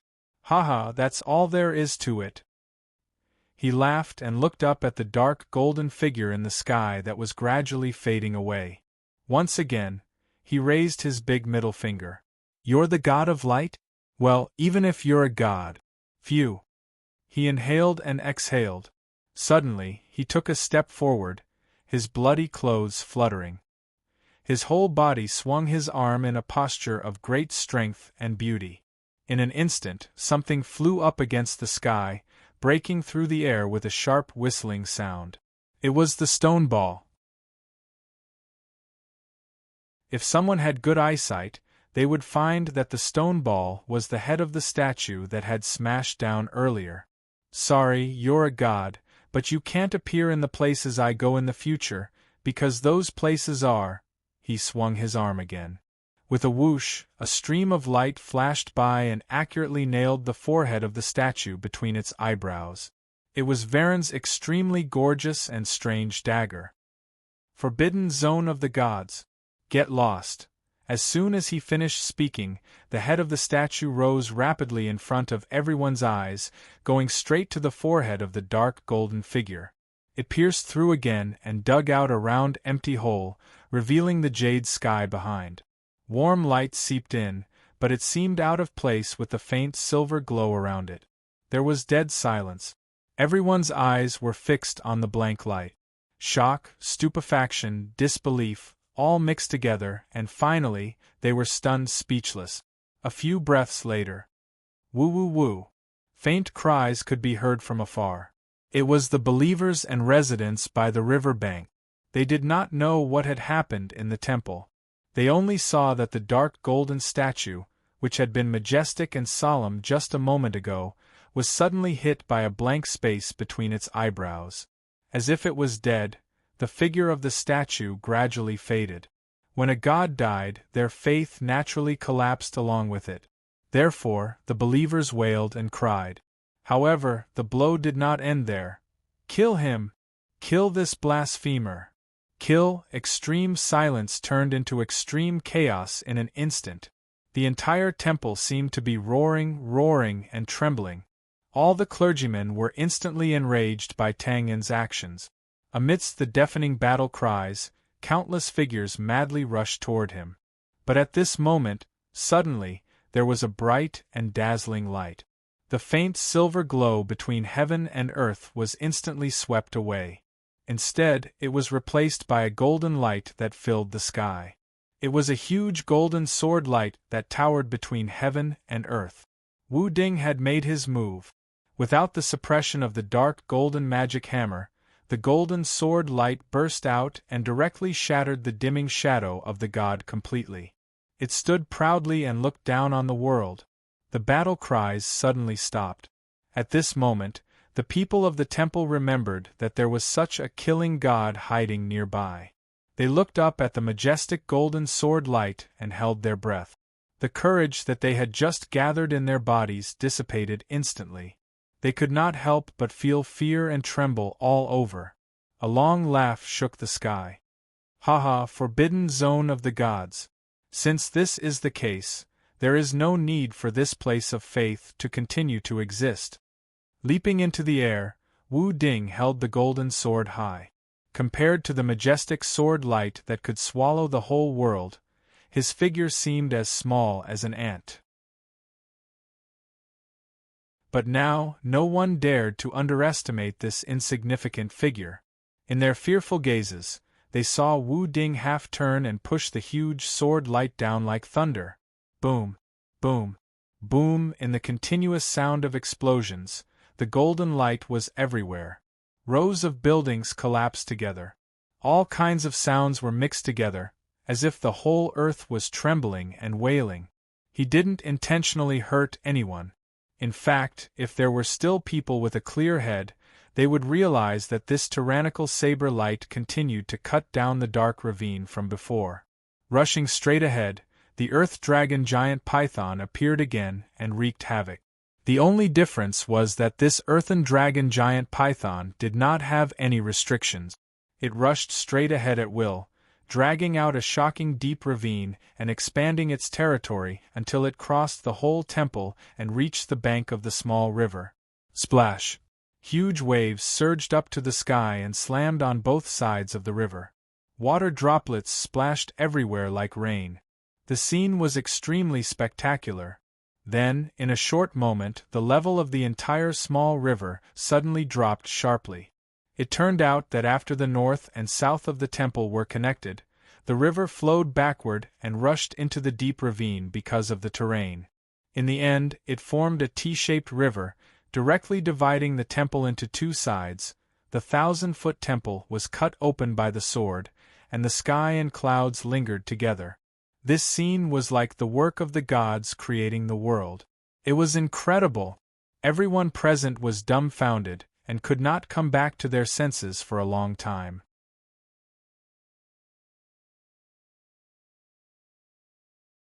Chapter 884. P.S. Raccoon is going to Zhejiang to see his little niece. I originally planned to go a few days later, but unfortunately, plans can never keep up with changes. Raccoon will get on the train later and arrive in the middle of the night. Alas, I can't save the manuscript. Let's make it 3,000 for one chapter today. Raccoon will see if I can make it up tomorrow. Sorry, I can't guarantee, but Raccoon will try his best. At noon, the sun was in the middle of the sky, hovering over the city. Wisps of black smoke rose in spirals. When they reached a certain height, they were blown away by the biting cold wind. Don't get me wrong, this was not smoke from cooking, although it was indeed lunchtime. But the bustling scene in the Holy Light City in the past had long disappeared, replaced by gloomy clouds and dead silence. As far as the eye could see, piles of ruins were everywhere in the city. It was a scene of devastation. That was the warm home of the believers and residents, but now the owner stood aside and looked at it foolishly. She could no longer find any sense of familiarity in it. After a long time, she couldn't help but cover her face and bow her head. Her soft sobbing drifted with the wind, faintly echoing over the city. This was not the most messy place. The most miserable place was the center of the city, the headquarters of the Northern Temple.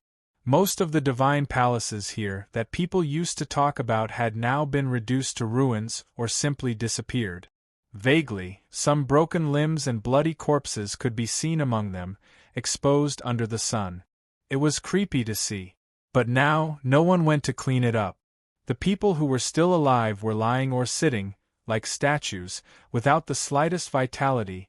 The air of death seemed to be so strong that the sun in the sky seemed to be unable to bear it and quickly hid behind the flowing clouds.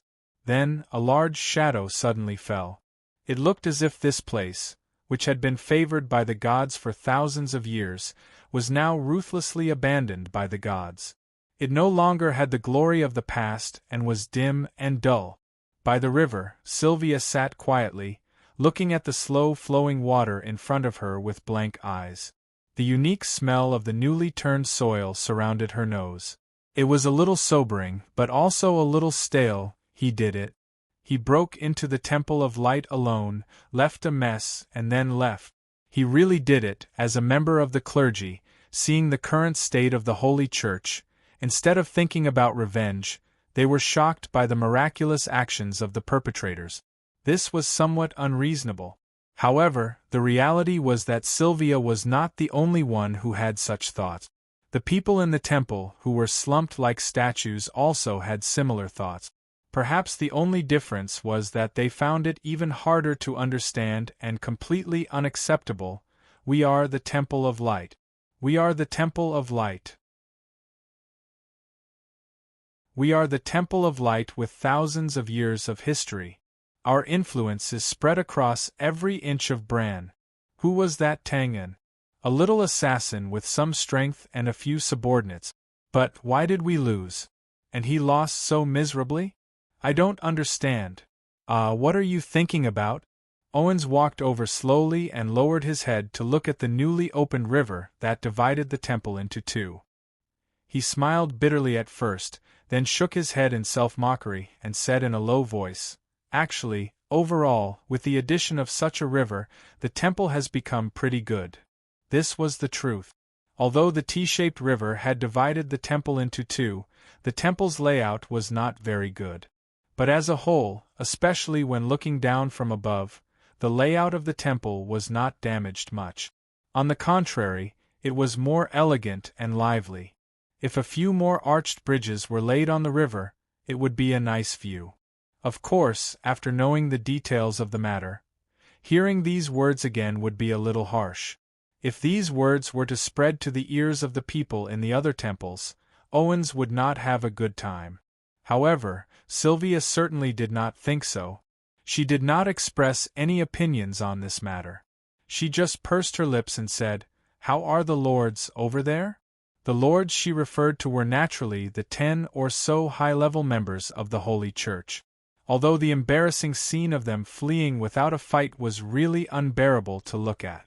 After Varen was turned into a pile of meat paste, the overall situation of the Holy Church had to be presided over by these noble bigwigs. How else could it be? Owens smiled disapprovingly. They're cursing and discussing how to take revenge on Tangan and the others. Haha, that's rare. Now they seem to have a backbone. Obviously, this was not a compliment. Shaking his head, Owens continued, "Don't think about it. After Tangan's ruckus, the headquarters will definitely send people over to intervene. Well, this place is ruined. They won't be able to make a comeback in a short time." Sylvia nodded sadly. Her position was not low. Naturally, she knew what strategy the high-level members of the Holy Church would adopt. It could be said that although the Holy Church would not withdraw from the north, after this battle, their vitality had been greatly damaged. The hope of making a comeback was also gone. They would not be able to make a comeback in a short time. Tilting her head, she heard the faint cries in the distance. She sighed softly and murmured, "In the end, the ones who will be hurt are the thousands of believers in the north." They were still holding on to hope. This can't be helped. Maybe it's a good thing. After this incident, since it's confirmed that it's difficult to kill Tangan, the focus of the high-level members' attention may be on the Holy Church itself. This speculation seemed to be somewhat reasonable, but Owens, who was familiar with the style of the high-level members of the Holy Church, said it at this time just to dispel Sylvia's negative mentality. After a pause, he shook his head slightly and changed the topic. "Speaking of believers, there are now some believers gathered outside the temple, hoping to get an explanation. Some of them asked to see you by name, saying that they only believe in you.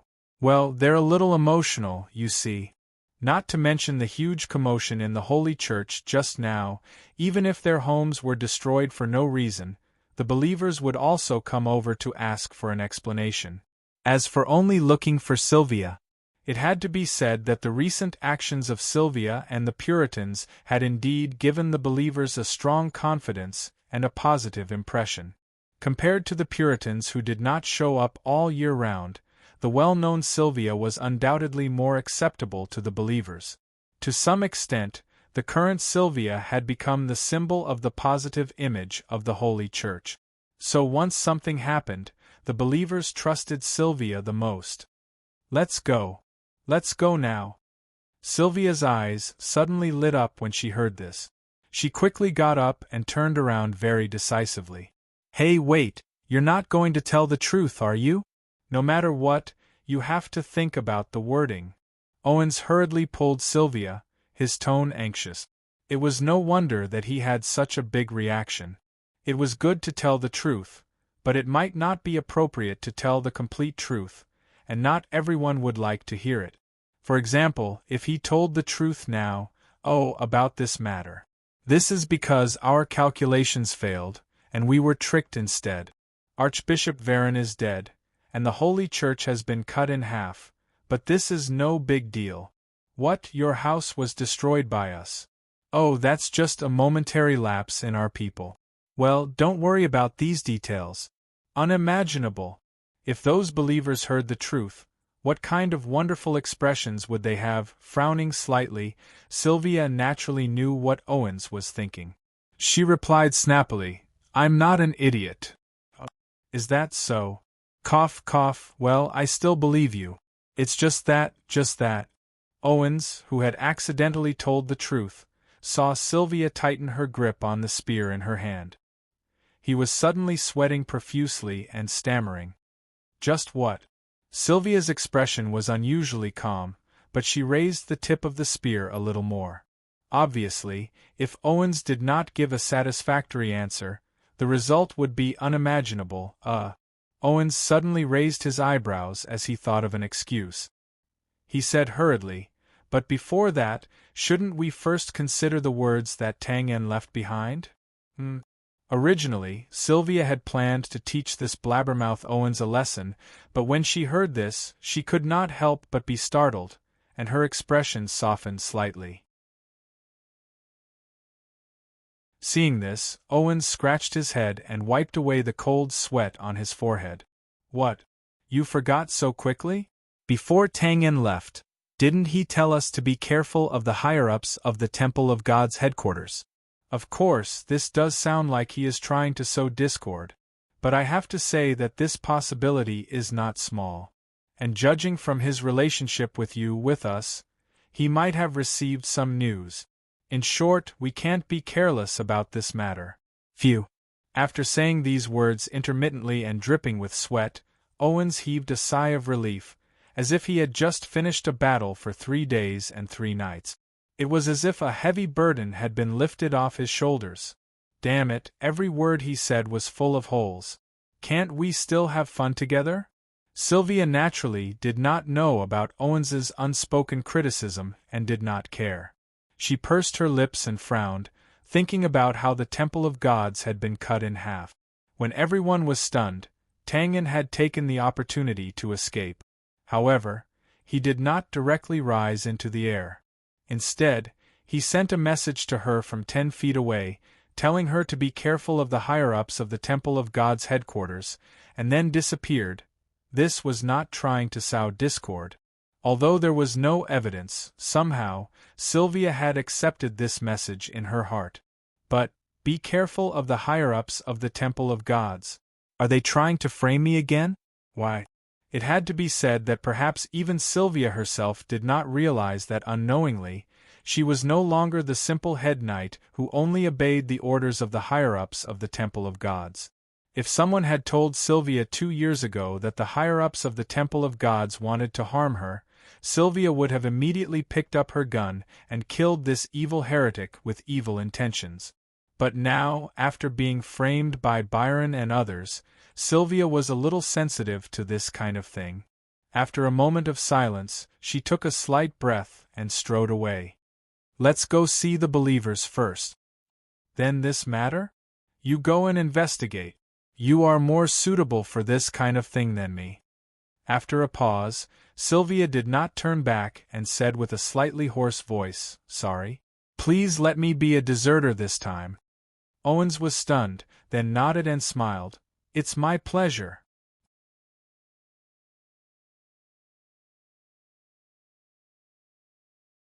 Chapter 885. P.S. If there are no accidents, there are still 2 more chapters. N. Time is of the essence, bless this lousy raccoon. At this time, hundreds of miles away from Holy Light City.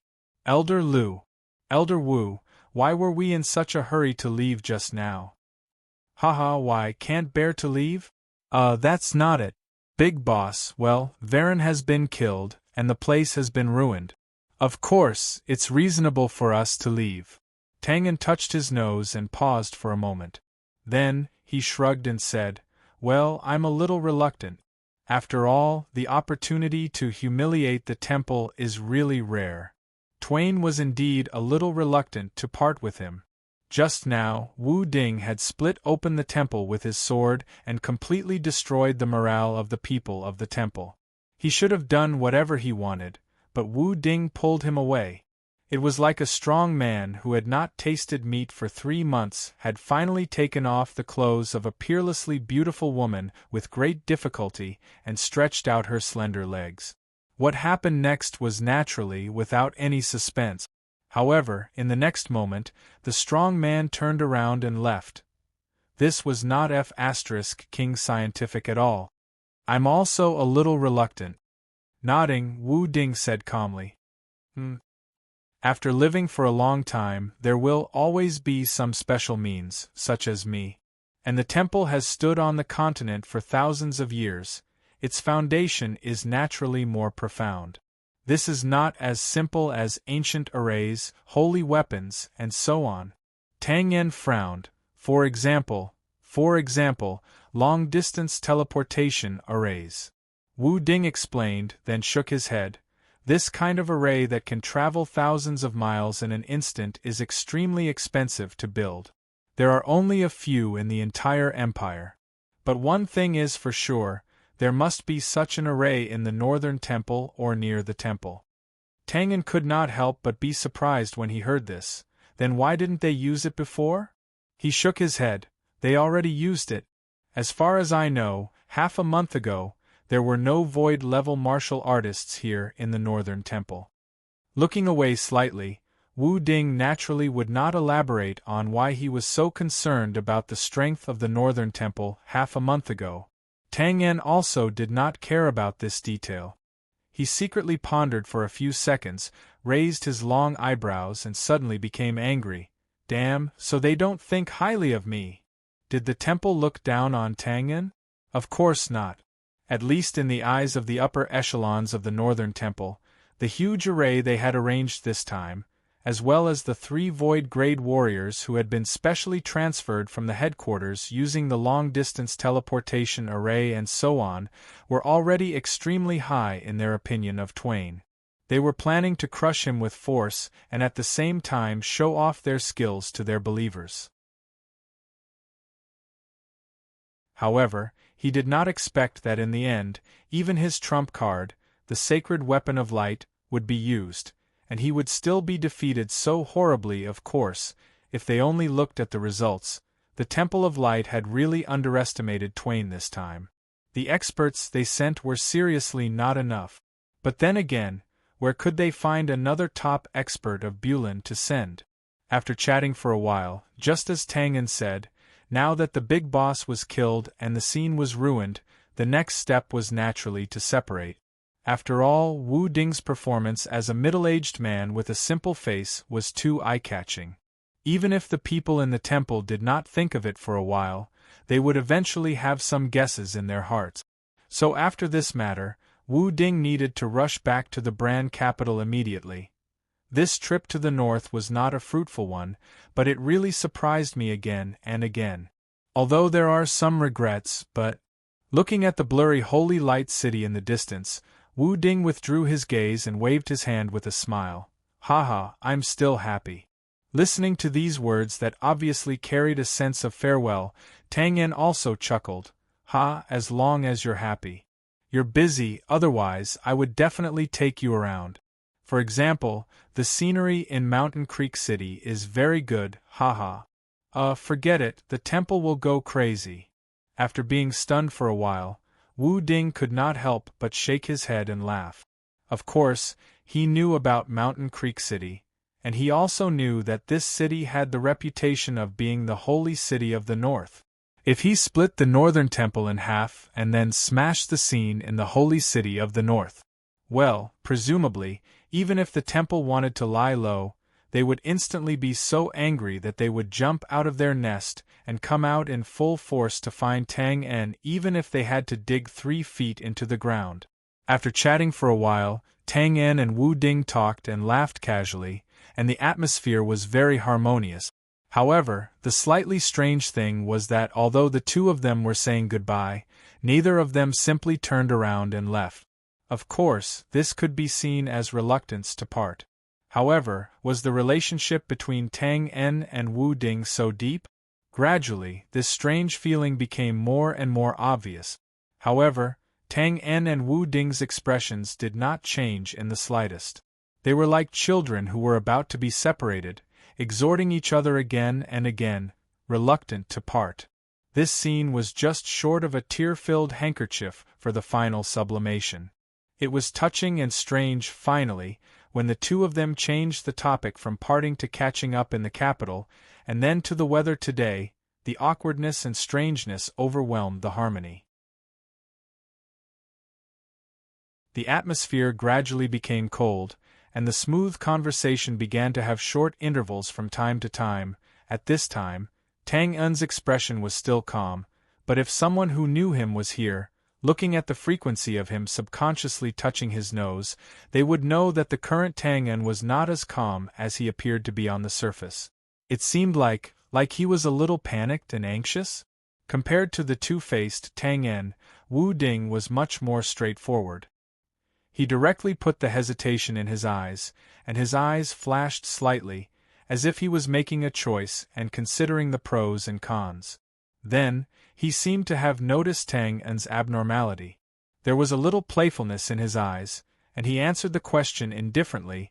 Although the light was still warm, there was never a lack of biting cold wind in the unobstructed mountain range. It was not cold, but it was definitely comfortable. However, it was in such an environment that the clothes on Tang En's back began to gradually become wet. At this time, suddenly, Tang En's brows cleared, and he seemed to be relieved. He smiled easily and said, "Haha, Elder Wu, you have a high position and power, and the safety of the Empire is at stake. I won't keep you today. However, before I leave, I have a gift for you. I hope you won't refuse it."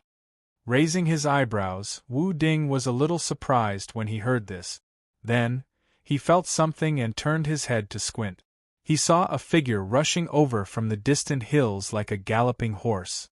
It was the burly man whose arm was broken by Wencelan.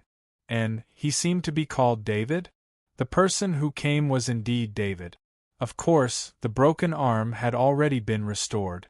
However, he seemed to have run for a long time now. When he got closer, he could hear the heavy breathing of a cow. He looked as if he had just climbed out of the water. He was drenched in sweat, and his whole body was steaming. "Boss." Huff. "The thing is here." Huff. Tang En quickly walked up and took the thing wrapped in newspaper from David's hand. He patted him on the shoulder and said, "Thank you.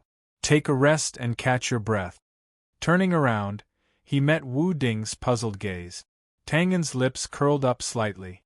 He took a few steps forward, opened the outer layer of the newspaper, and handed it over. "Elder Wu, this is a little gift. And it's a little shabby. Please don't take it to heart." It was indeed a little gift. There were a few crispy yellow pancakes inside the newspaper. There were some sesame seeds on them, and the appearance was not bad. This was a special kind of pancake in a city in the north. It was crispy and sweet. It was a cheap and delicious food that was rarely seen among the commoners. Of course, no matter how delicious it was, it couldn't hide the fact that this thing was indeed shabby, extremely shabby. Even the nobles and rich merchants disdained to buy it, let alone give it to the sword god Wu Ding. But now Wu Ding lowered his head and looked at these crispy yellow pancakes. He couldn't help but stare blankly. After a pause, he slowly raised his head. His eyes were as calm as an ancient well. He met Tang En's smiling eyes that were full of sincerity. For a moment, he was silent. The two of them looked at each other quietly with a distance of less than 10 feet between them. At this moment, the cold wind in the mountains seemed to have noticed something unusual. It obediently quieted down and didn't dare to cause trouble. Silence. Silence. Dead silence. Tang En's eyes drooped slightly. He bowed slightly. The hand that was holding the pancake didn't move at all. He put on a humble and sincere appearance of a junior. Wu Ding's eyes became more distant and deep. There wasn't a single ripple. It was like a pool of stagnant water, or the calm sea before a storm. David looked around with his eyes wide open. He didn't know what was going on. He only saw that Tang En handed over the crispy yellow pancake. Wu Ding lowered his head and looked at it. He didn't take it. Then, the two of them became like this. If the mountain wind could sense the abnormality, David could naturally sense it too. Feeling the deep and biting killing intent, David swallowed his saliva with difficulty. He looked at Wu Ding with a head full of question marks. What's going on? Could it be that the pancake is too shabby and he's angry? It can't be. Although he was very puzzled, David didn't need to think about it at all. He directly stepped forward and stood behind Tang En. There was no doubt about it. Not to mention that the one standing here was the sword god Wu Ding. Even if it was a real god, David would stand by his boss's side without hesitation. This had nothing to do with right or wrong, good or evil, or even loyalty, affection, and so on. It was only a matter of habit. A habit became a natural habit. David's feet moved, and the atmosphere immediately changed a little. Tang En's sleeves trembled, and Wu Ding's fingertips trembled.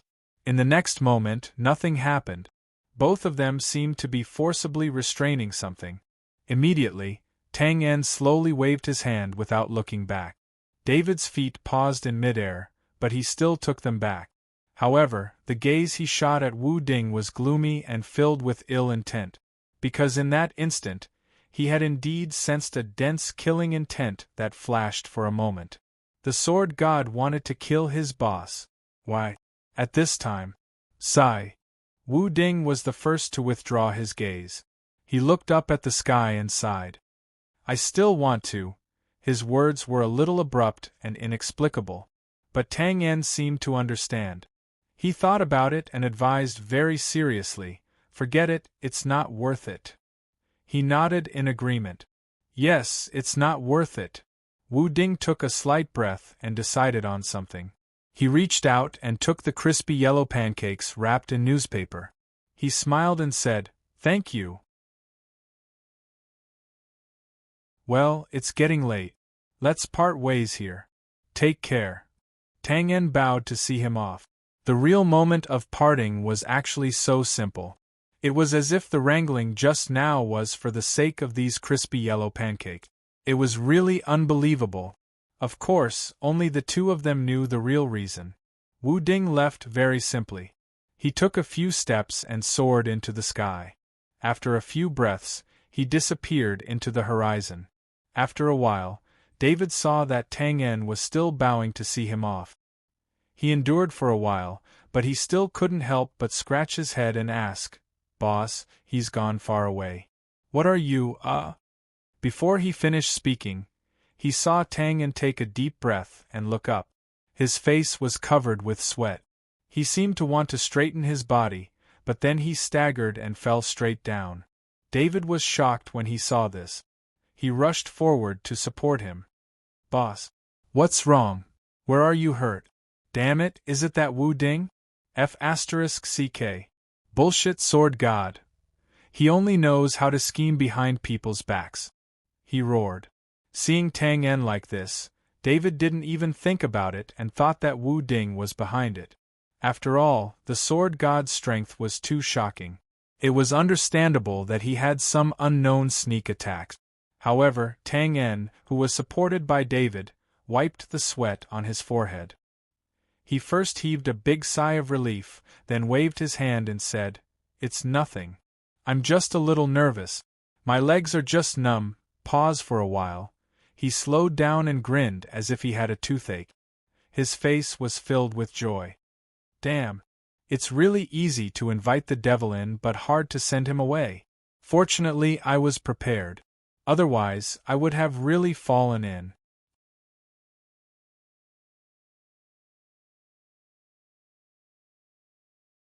Chapter 886. In the wilderness, two figures were walking silently with a few steps between them. Junior brother. Junior brother. What's wrong, senior brother? Stopping and looking at Wensilin, who was in a daze, Haita frowned and sighed in his heart. "It's nothing. It's been a week. Are you still thinking about that battle?" "No." Wensilin subconsciously wanted to shake his head and deny it, but looking at Haita's worried expression, he lowered his head. "I can't hide it from senior brother. And I've embarrassed the sect." "Junior brother, you're wrong." Haita shook his head. "Master once said that my sword god sect is never afraid of losing face, only of losing face. It doesn't matter if you lose, just do your best. No one will blame you. Besides, didn't Master lose by one move? So you don't have to think too much about it." "I know." Tightening his grip on the purple spear, Wensilin suddenly raised his head with an agitated expression. "I just can't accept it. That Tang-en, if you give me another chance, I will definitely. You will definitely do something." With a deep voice, Haita's expression suddenly became extremely stern. "Junior brother, I know your character. But a loss is a loss. If you lose, you have to be able to afford to lose. On the battlefield, in a life and death battle, you can't expect the other party to give you another chance." Since he said this, it was a reprimand. Although Haita's talent was average, he still had the dignity of a senior brother. Hearing this, Wensilin also knew that he had made a big mistake this time, so he quickly nodded in agreement. Of course, he might not be as convinced as he was on the surface. Wensilin always felt that the reason why he was defeated was because of Tang-en's shameless sneak attack, and also because he was careless. If he had chosen to fight in the air at the first moment, it would have been easy to take care of Tang-en. Haita naturally knew the character of his junior brother, who was more ambitious than the sky. He could even roughly guess what the other party was thinking. Shaking his head slightly, he softened his tone. "Don't blame senior brother for lecturing you. Whether you accept it or not, that Tang-en defeated you is a fact. Moreover, you only know that Shifu has a very high opinion of him, but you don't know to what extent. Well, if he's given enough time, he might grow to be on par with Master." "Don't look at me like that," Master said it himself. "Master really said that?" After the initial shock, Wensilin's heart was filled with dejection, and he felt rather upset. Even though he believed that he was a genius and rarely met a worthy opponent in the world, he was still a genius. However, he didn't dare to think that he could reach the level of his invincible sword god. But now that Tang-en, who seemed very shameless to him, had actually gotten his master to admit it personally. Glancing at the dazed Wensilin, the corners of Haita's mouth rose slightly, and he continued, "Of course, junior brother, you don't have to belittle yourself. That Tang-en is only a possibility, but you are different. With your talent in the martial Tao, as long as you concentrate on cultivating, it's only a matter of time before you defeat him. And don't forget, your master is the sword god. So if others have a 30% chance of being on par with the sword god, you have at least a 60% chance of becoming the sword god." His tone was resolute and inspiring. This was also the so-called raising and suppressing method of controlling people. If you want to raise, you have to suppress first. Wensilin's talent was amazing, and his strength was even more astonishing, but he was still a hot-blooded and impulsive young man. Hearing this, he was greatly encouraged. He immediately clenched his fist and waved it in the air. Senior brother, you are right. I am not worse than anyone. As long as I concentrate on cultivating, no one can stop me, not even Tang En. I will remember this battle first. When I break through again and have the confidence, I will come back to find him and have a fair fight. Hearing this, the corners of Hai Ta's mouth rose slightly, and he nodded with relief. That's how it should be. But, as if he thought of something, Hai Ta hesitated for a moment and then said, Don't worry too much about Tang En. Maybe he is already dead. When Silen was shocked, What? Why? He is too dangerous for Bran, so dangerous that even Master can't control him. Hai Ta sighed and shook his head slightly. In fact, Master wanted to kill him before this. Of course, there is also appreciation.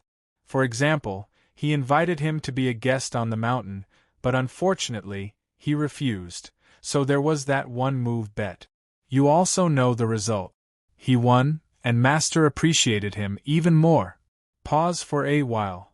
I have to say that Tang En is indeed a genius. The martial Tao he walks on is completely different from us, and even from the martial artists in the world. Of course, it is easy to stand out, but this also means that there are no fellow travelers, no successful precedents.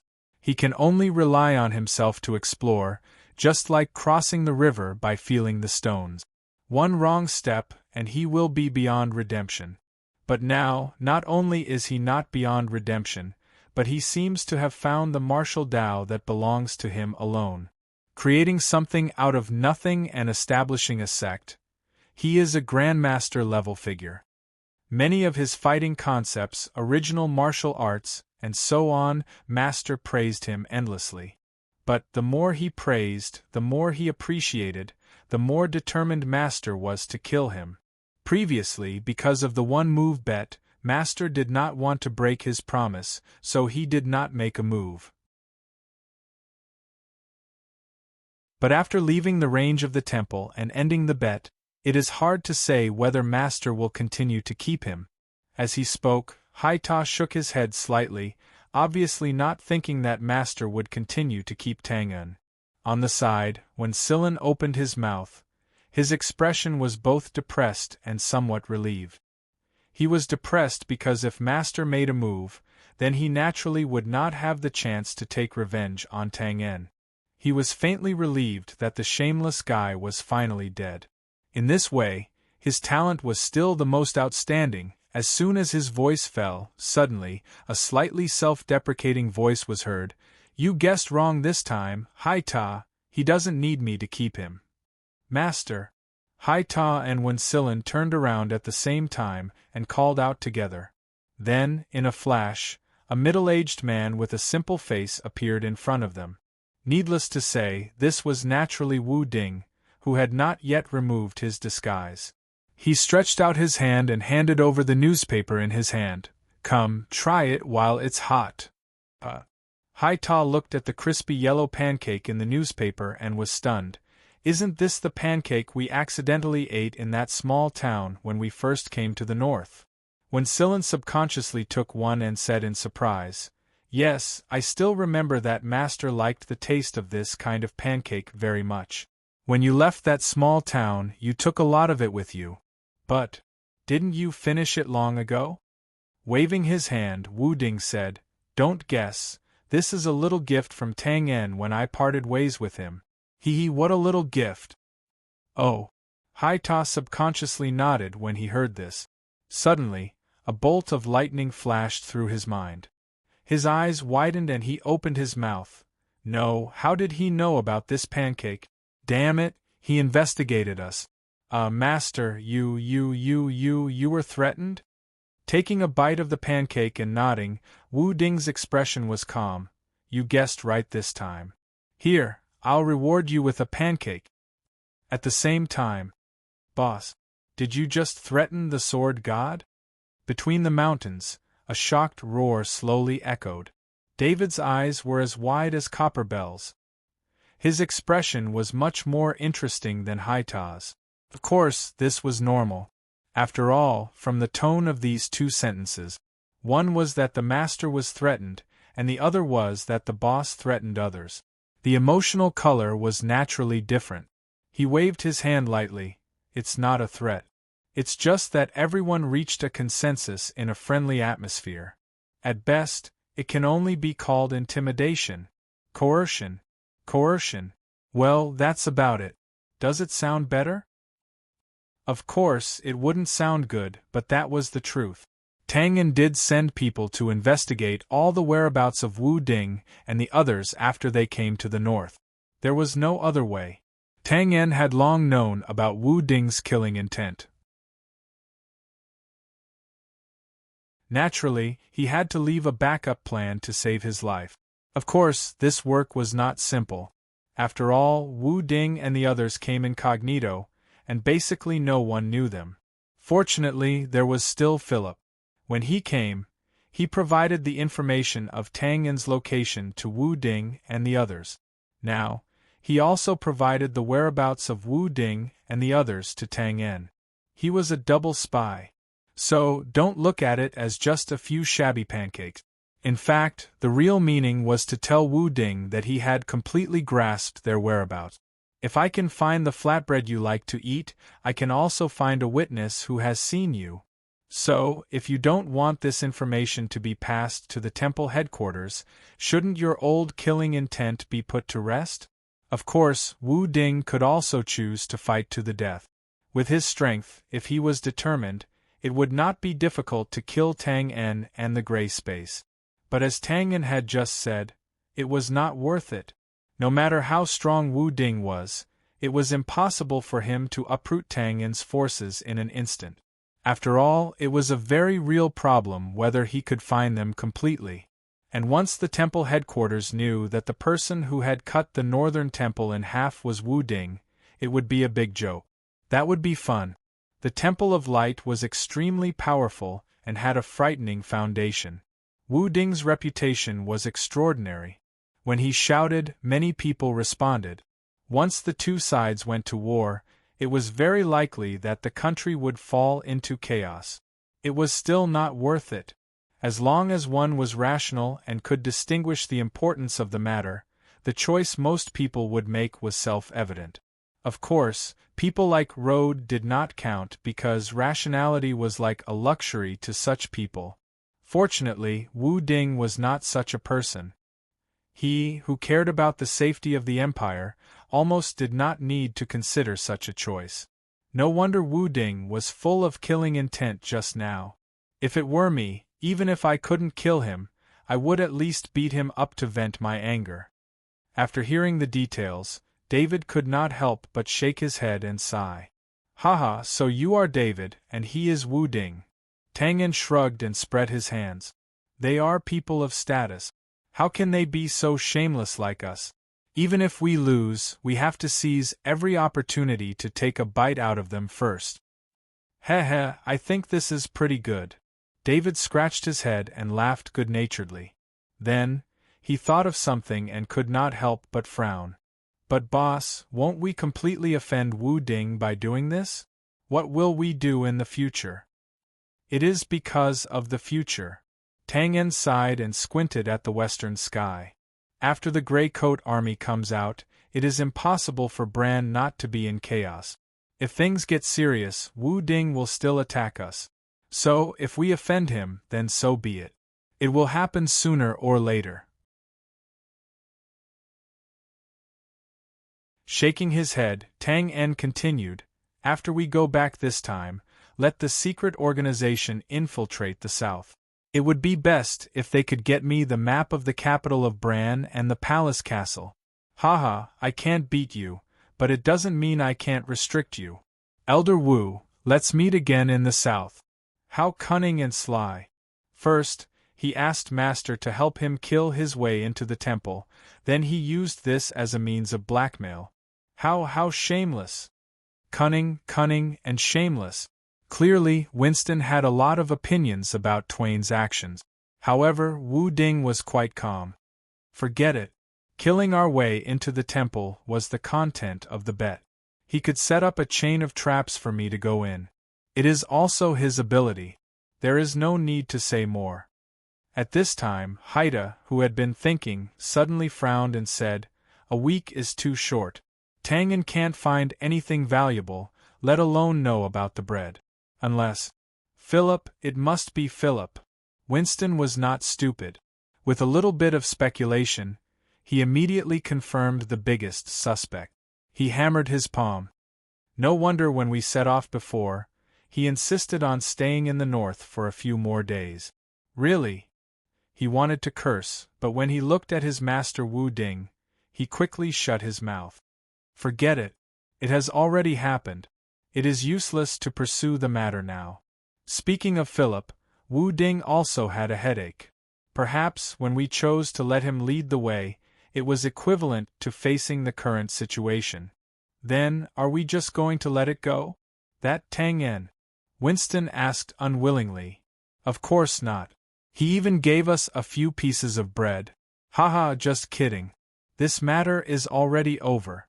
It is meaningless to talk about it. As for Tangan, well, I have a feeling that we will meet again. We will see then. With a wave of his hand, even if Wenslin or Sea Tower had any different opinions, they could only shut up now. Our top priority now is to return to the capital of Bran as soon as possible, so that the temple will not find any flaws. Hey, the spatial fluctuation should be nearby. Why can't I see it? Strange, looking at Wu Ding looking into the distance, Haida could not help but be surprised. Master, what are you looking for? I am looking. Ha, I found it. It is quite cunning. It is actually built here. Wu Ding was suddenly overjoyed. He squinted at a hidden canyon and waved his hand. Let's go. Cover your faces. This time, we will take the long-distance transmission array back. Ah! Winston was stunned when he heard this. He stared blankly at the tight security in the canyon. If he guessed correctly, this should be a material transfer station for the temple. But who would have thought that there was an extremely precious long-distance teleportation array hidden here? He stuttered. But this is the teleportation array of the North Shrine headquarters. What if it sends us directly to the Shrine headquarters? Not if, it is for sure. Wu Ding seemed to have noticed something before. He said with certainty. Then he touched the perfectly disguised chin on his face. This is a rare opportunity. The temple is always heavily guarded. If we force our way in from the outside, the possibility of success is too low. But if we suddenly burst out from the inside, it is much simpler. It is just a matter of a sword. I will show my face before I disappear. I think no one will suspect me. Well, that is it. Winston and Haida were speechless. Even though they knew that their master had always disliked the temple, they did not expect it to be to this extent. Not long ago, they had just destroyed the Northern Temple headquarters. Now they wanted to destroy the temple headquarters again. This was the rhythm of directly offending them to death in one step. Cover your face and get ready to go, Wu Ding said eagerly as he took out the golden-ringed sword from somewhere. Haida tore off the cloth on her body to cover her face. As she tied it, she shook her head and sighed. What a sin! Let us go quickly. Of course, Tang En did not know what was happening behind him. He also did not know the wonderful expression of the Pope in the temple headquarters when he saw a huge sword suddenly appear out of thin air and cut horizontally, tearing off the roofs of countless buildings along the way. He was now in the carriage on the way back, in the system space. Ding. Obtained 200 experience points. Ding. Obtained experience points. Ding. System upgraded. Ding. Obtained 2000 blood chi. Ding. Obtained blood chi. Ding. Blood chi upgraded. F***CK. Although Tang En had expected that he would gain a lot from this operation, he did not expect this result. It turned out that both the system and blood chi had upgraded. It had been a long time since he had heard any news of leveling up. Now, leveling up his blood chi would easily require hundreds of thousands of blood chi if he did not have any powerful enemies. It would be difficult for Tang En to level up even if he went on a killing spree and abused countless noob. Compared to vitality, which still had some hope, the system level was even more torturous. Tang En had almost forgotten when was the last time he had leveled up. From this point, one could see how much of a scam it was. Of course, what happened this time was indeed different from the past. From the long-term mission, Twilight of the Gods, Tang En's operation this time had slapped the temple's face until it was swollen. With such a hard-working performance, if they did not give more experience points, Tang En would have to consider using the purple cannon next time. As for blood chi, other things aside, just the spectacular scene of Tang En mercilessly slaughtering the temple's mages in the air, and the broken limbs and blood pouring down like a torrential downpour, was a great reward. The upgrade of both the system's level and blood chi undoubtedly made Tang En feel as if he was floating in the clouds. He basically did not hear the system's synthesis sound after that. It was not until he pulled open the assassin's panel that Tang En realized that he had gained another medal, King of Destruction. The name was awesome enough, but its function was similar to the Blasphemer and other medals. It was completely useless. Of course, Tang En did not expect them to have any heaven-defying function. He was just thinking about what the old butler said before: collect more medals and then exchange them with the system. After a brief glance, Tang En excitedly pulled the assassin's panel to the top and looked at it one by one. System level, First Class Assassin Code, Tang En Experience Points, 1300050000 Blood Chi, 320008000000. When he first looked at it, Tang En was in a good mood. Seeing that the system's level had been upgraded from Professional Assassin to First Class Assassin, he felt a great sense of accomplishment. When he looked again, even after the upgrade, there was still a lot of experience points and blood chi left. He was even more satisfied. However, Tang En's expression became a little ugly. He scrolled faster and faster, and the more he scrolled, the more he grimaced. Old butler. Tang En frowned and turned around to face the old butler, who was resting with his eyes closed a dozen steps away. He spread his hands and asked, "Why are there so few new skills this time?" "Only 2. Damn it. There's still one less. Where's the obliterating conscience from before?" The old butler explained faintly, "With your current state of mind, obliterating conscience is basically useless. Plus, you don't want to cultivate, so the system will naturally help you retrieve it." Tang En was stunned when he heard that. Quite humane. Well, let's not talk about this first.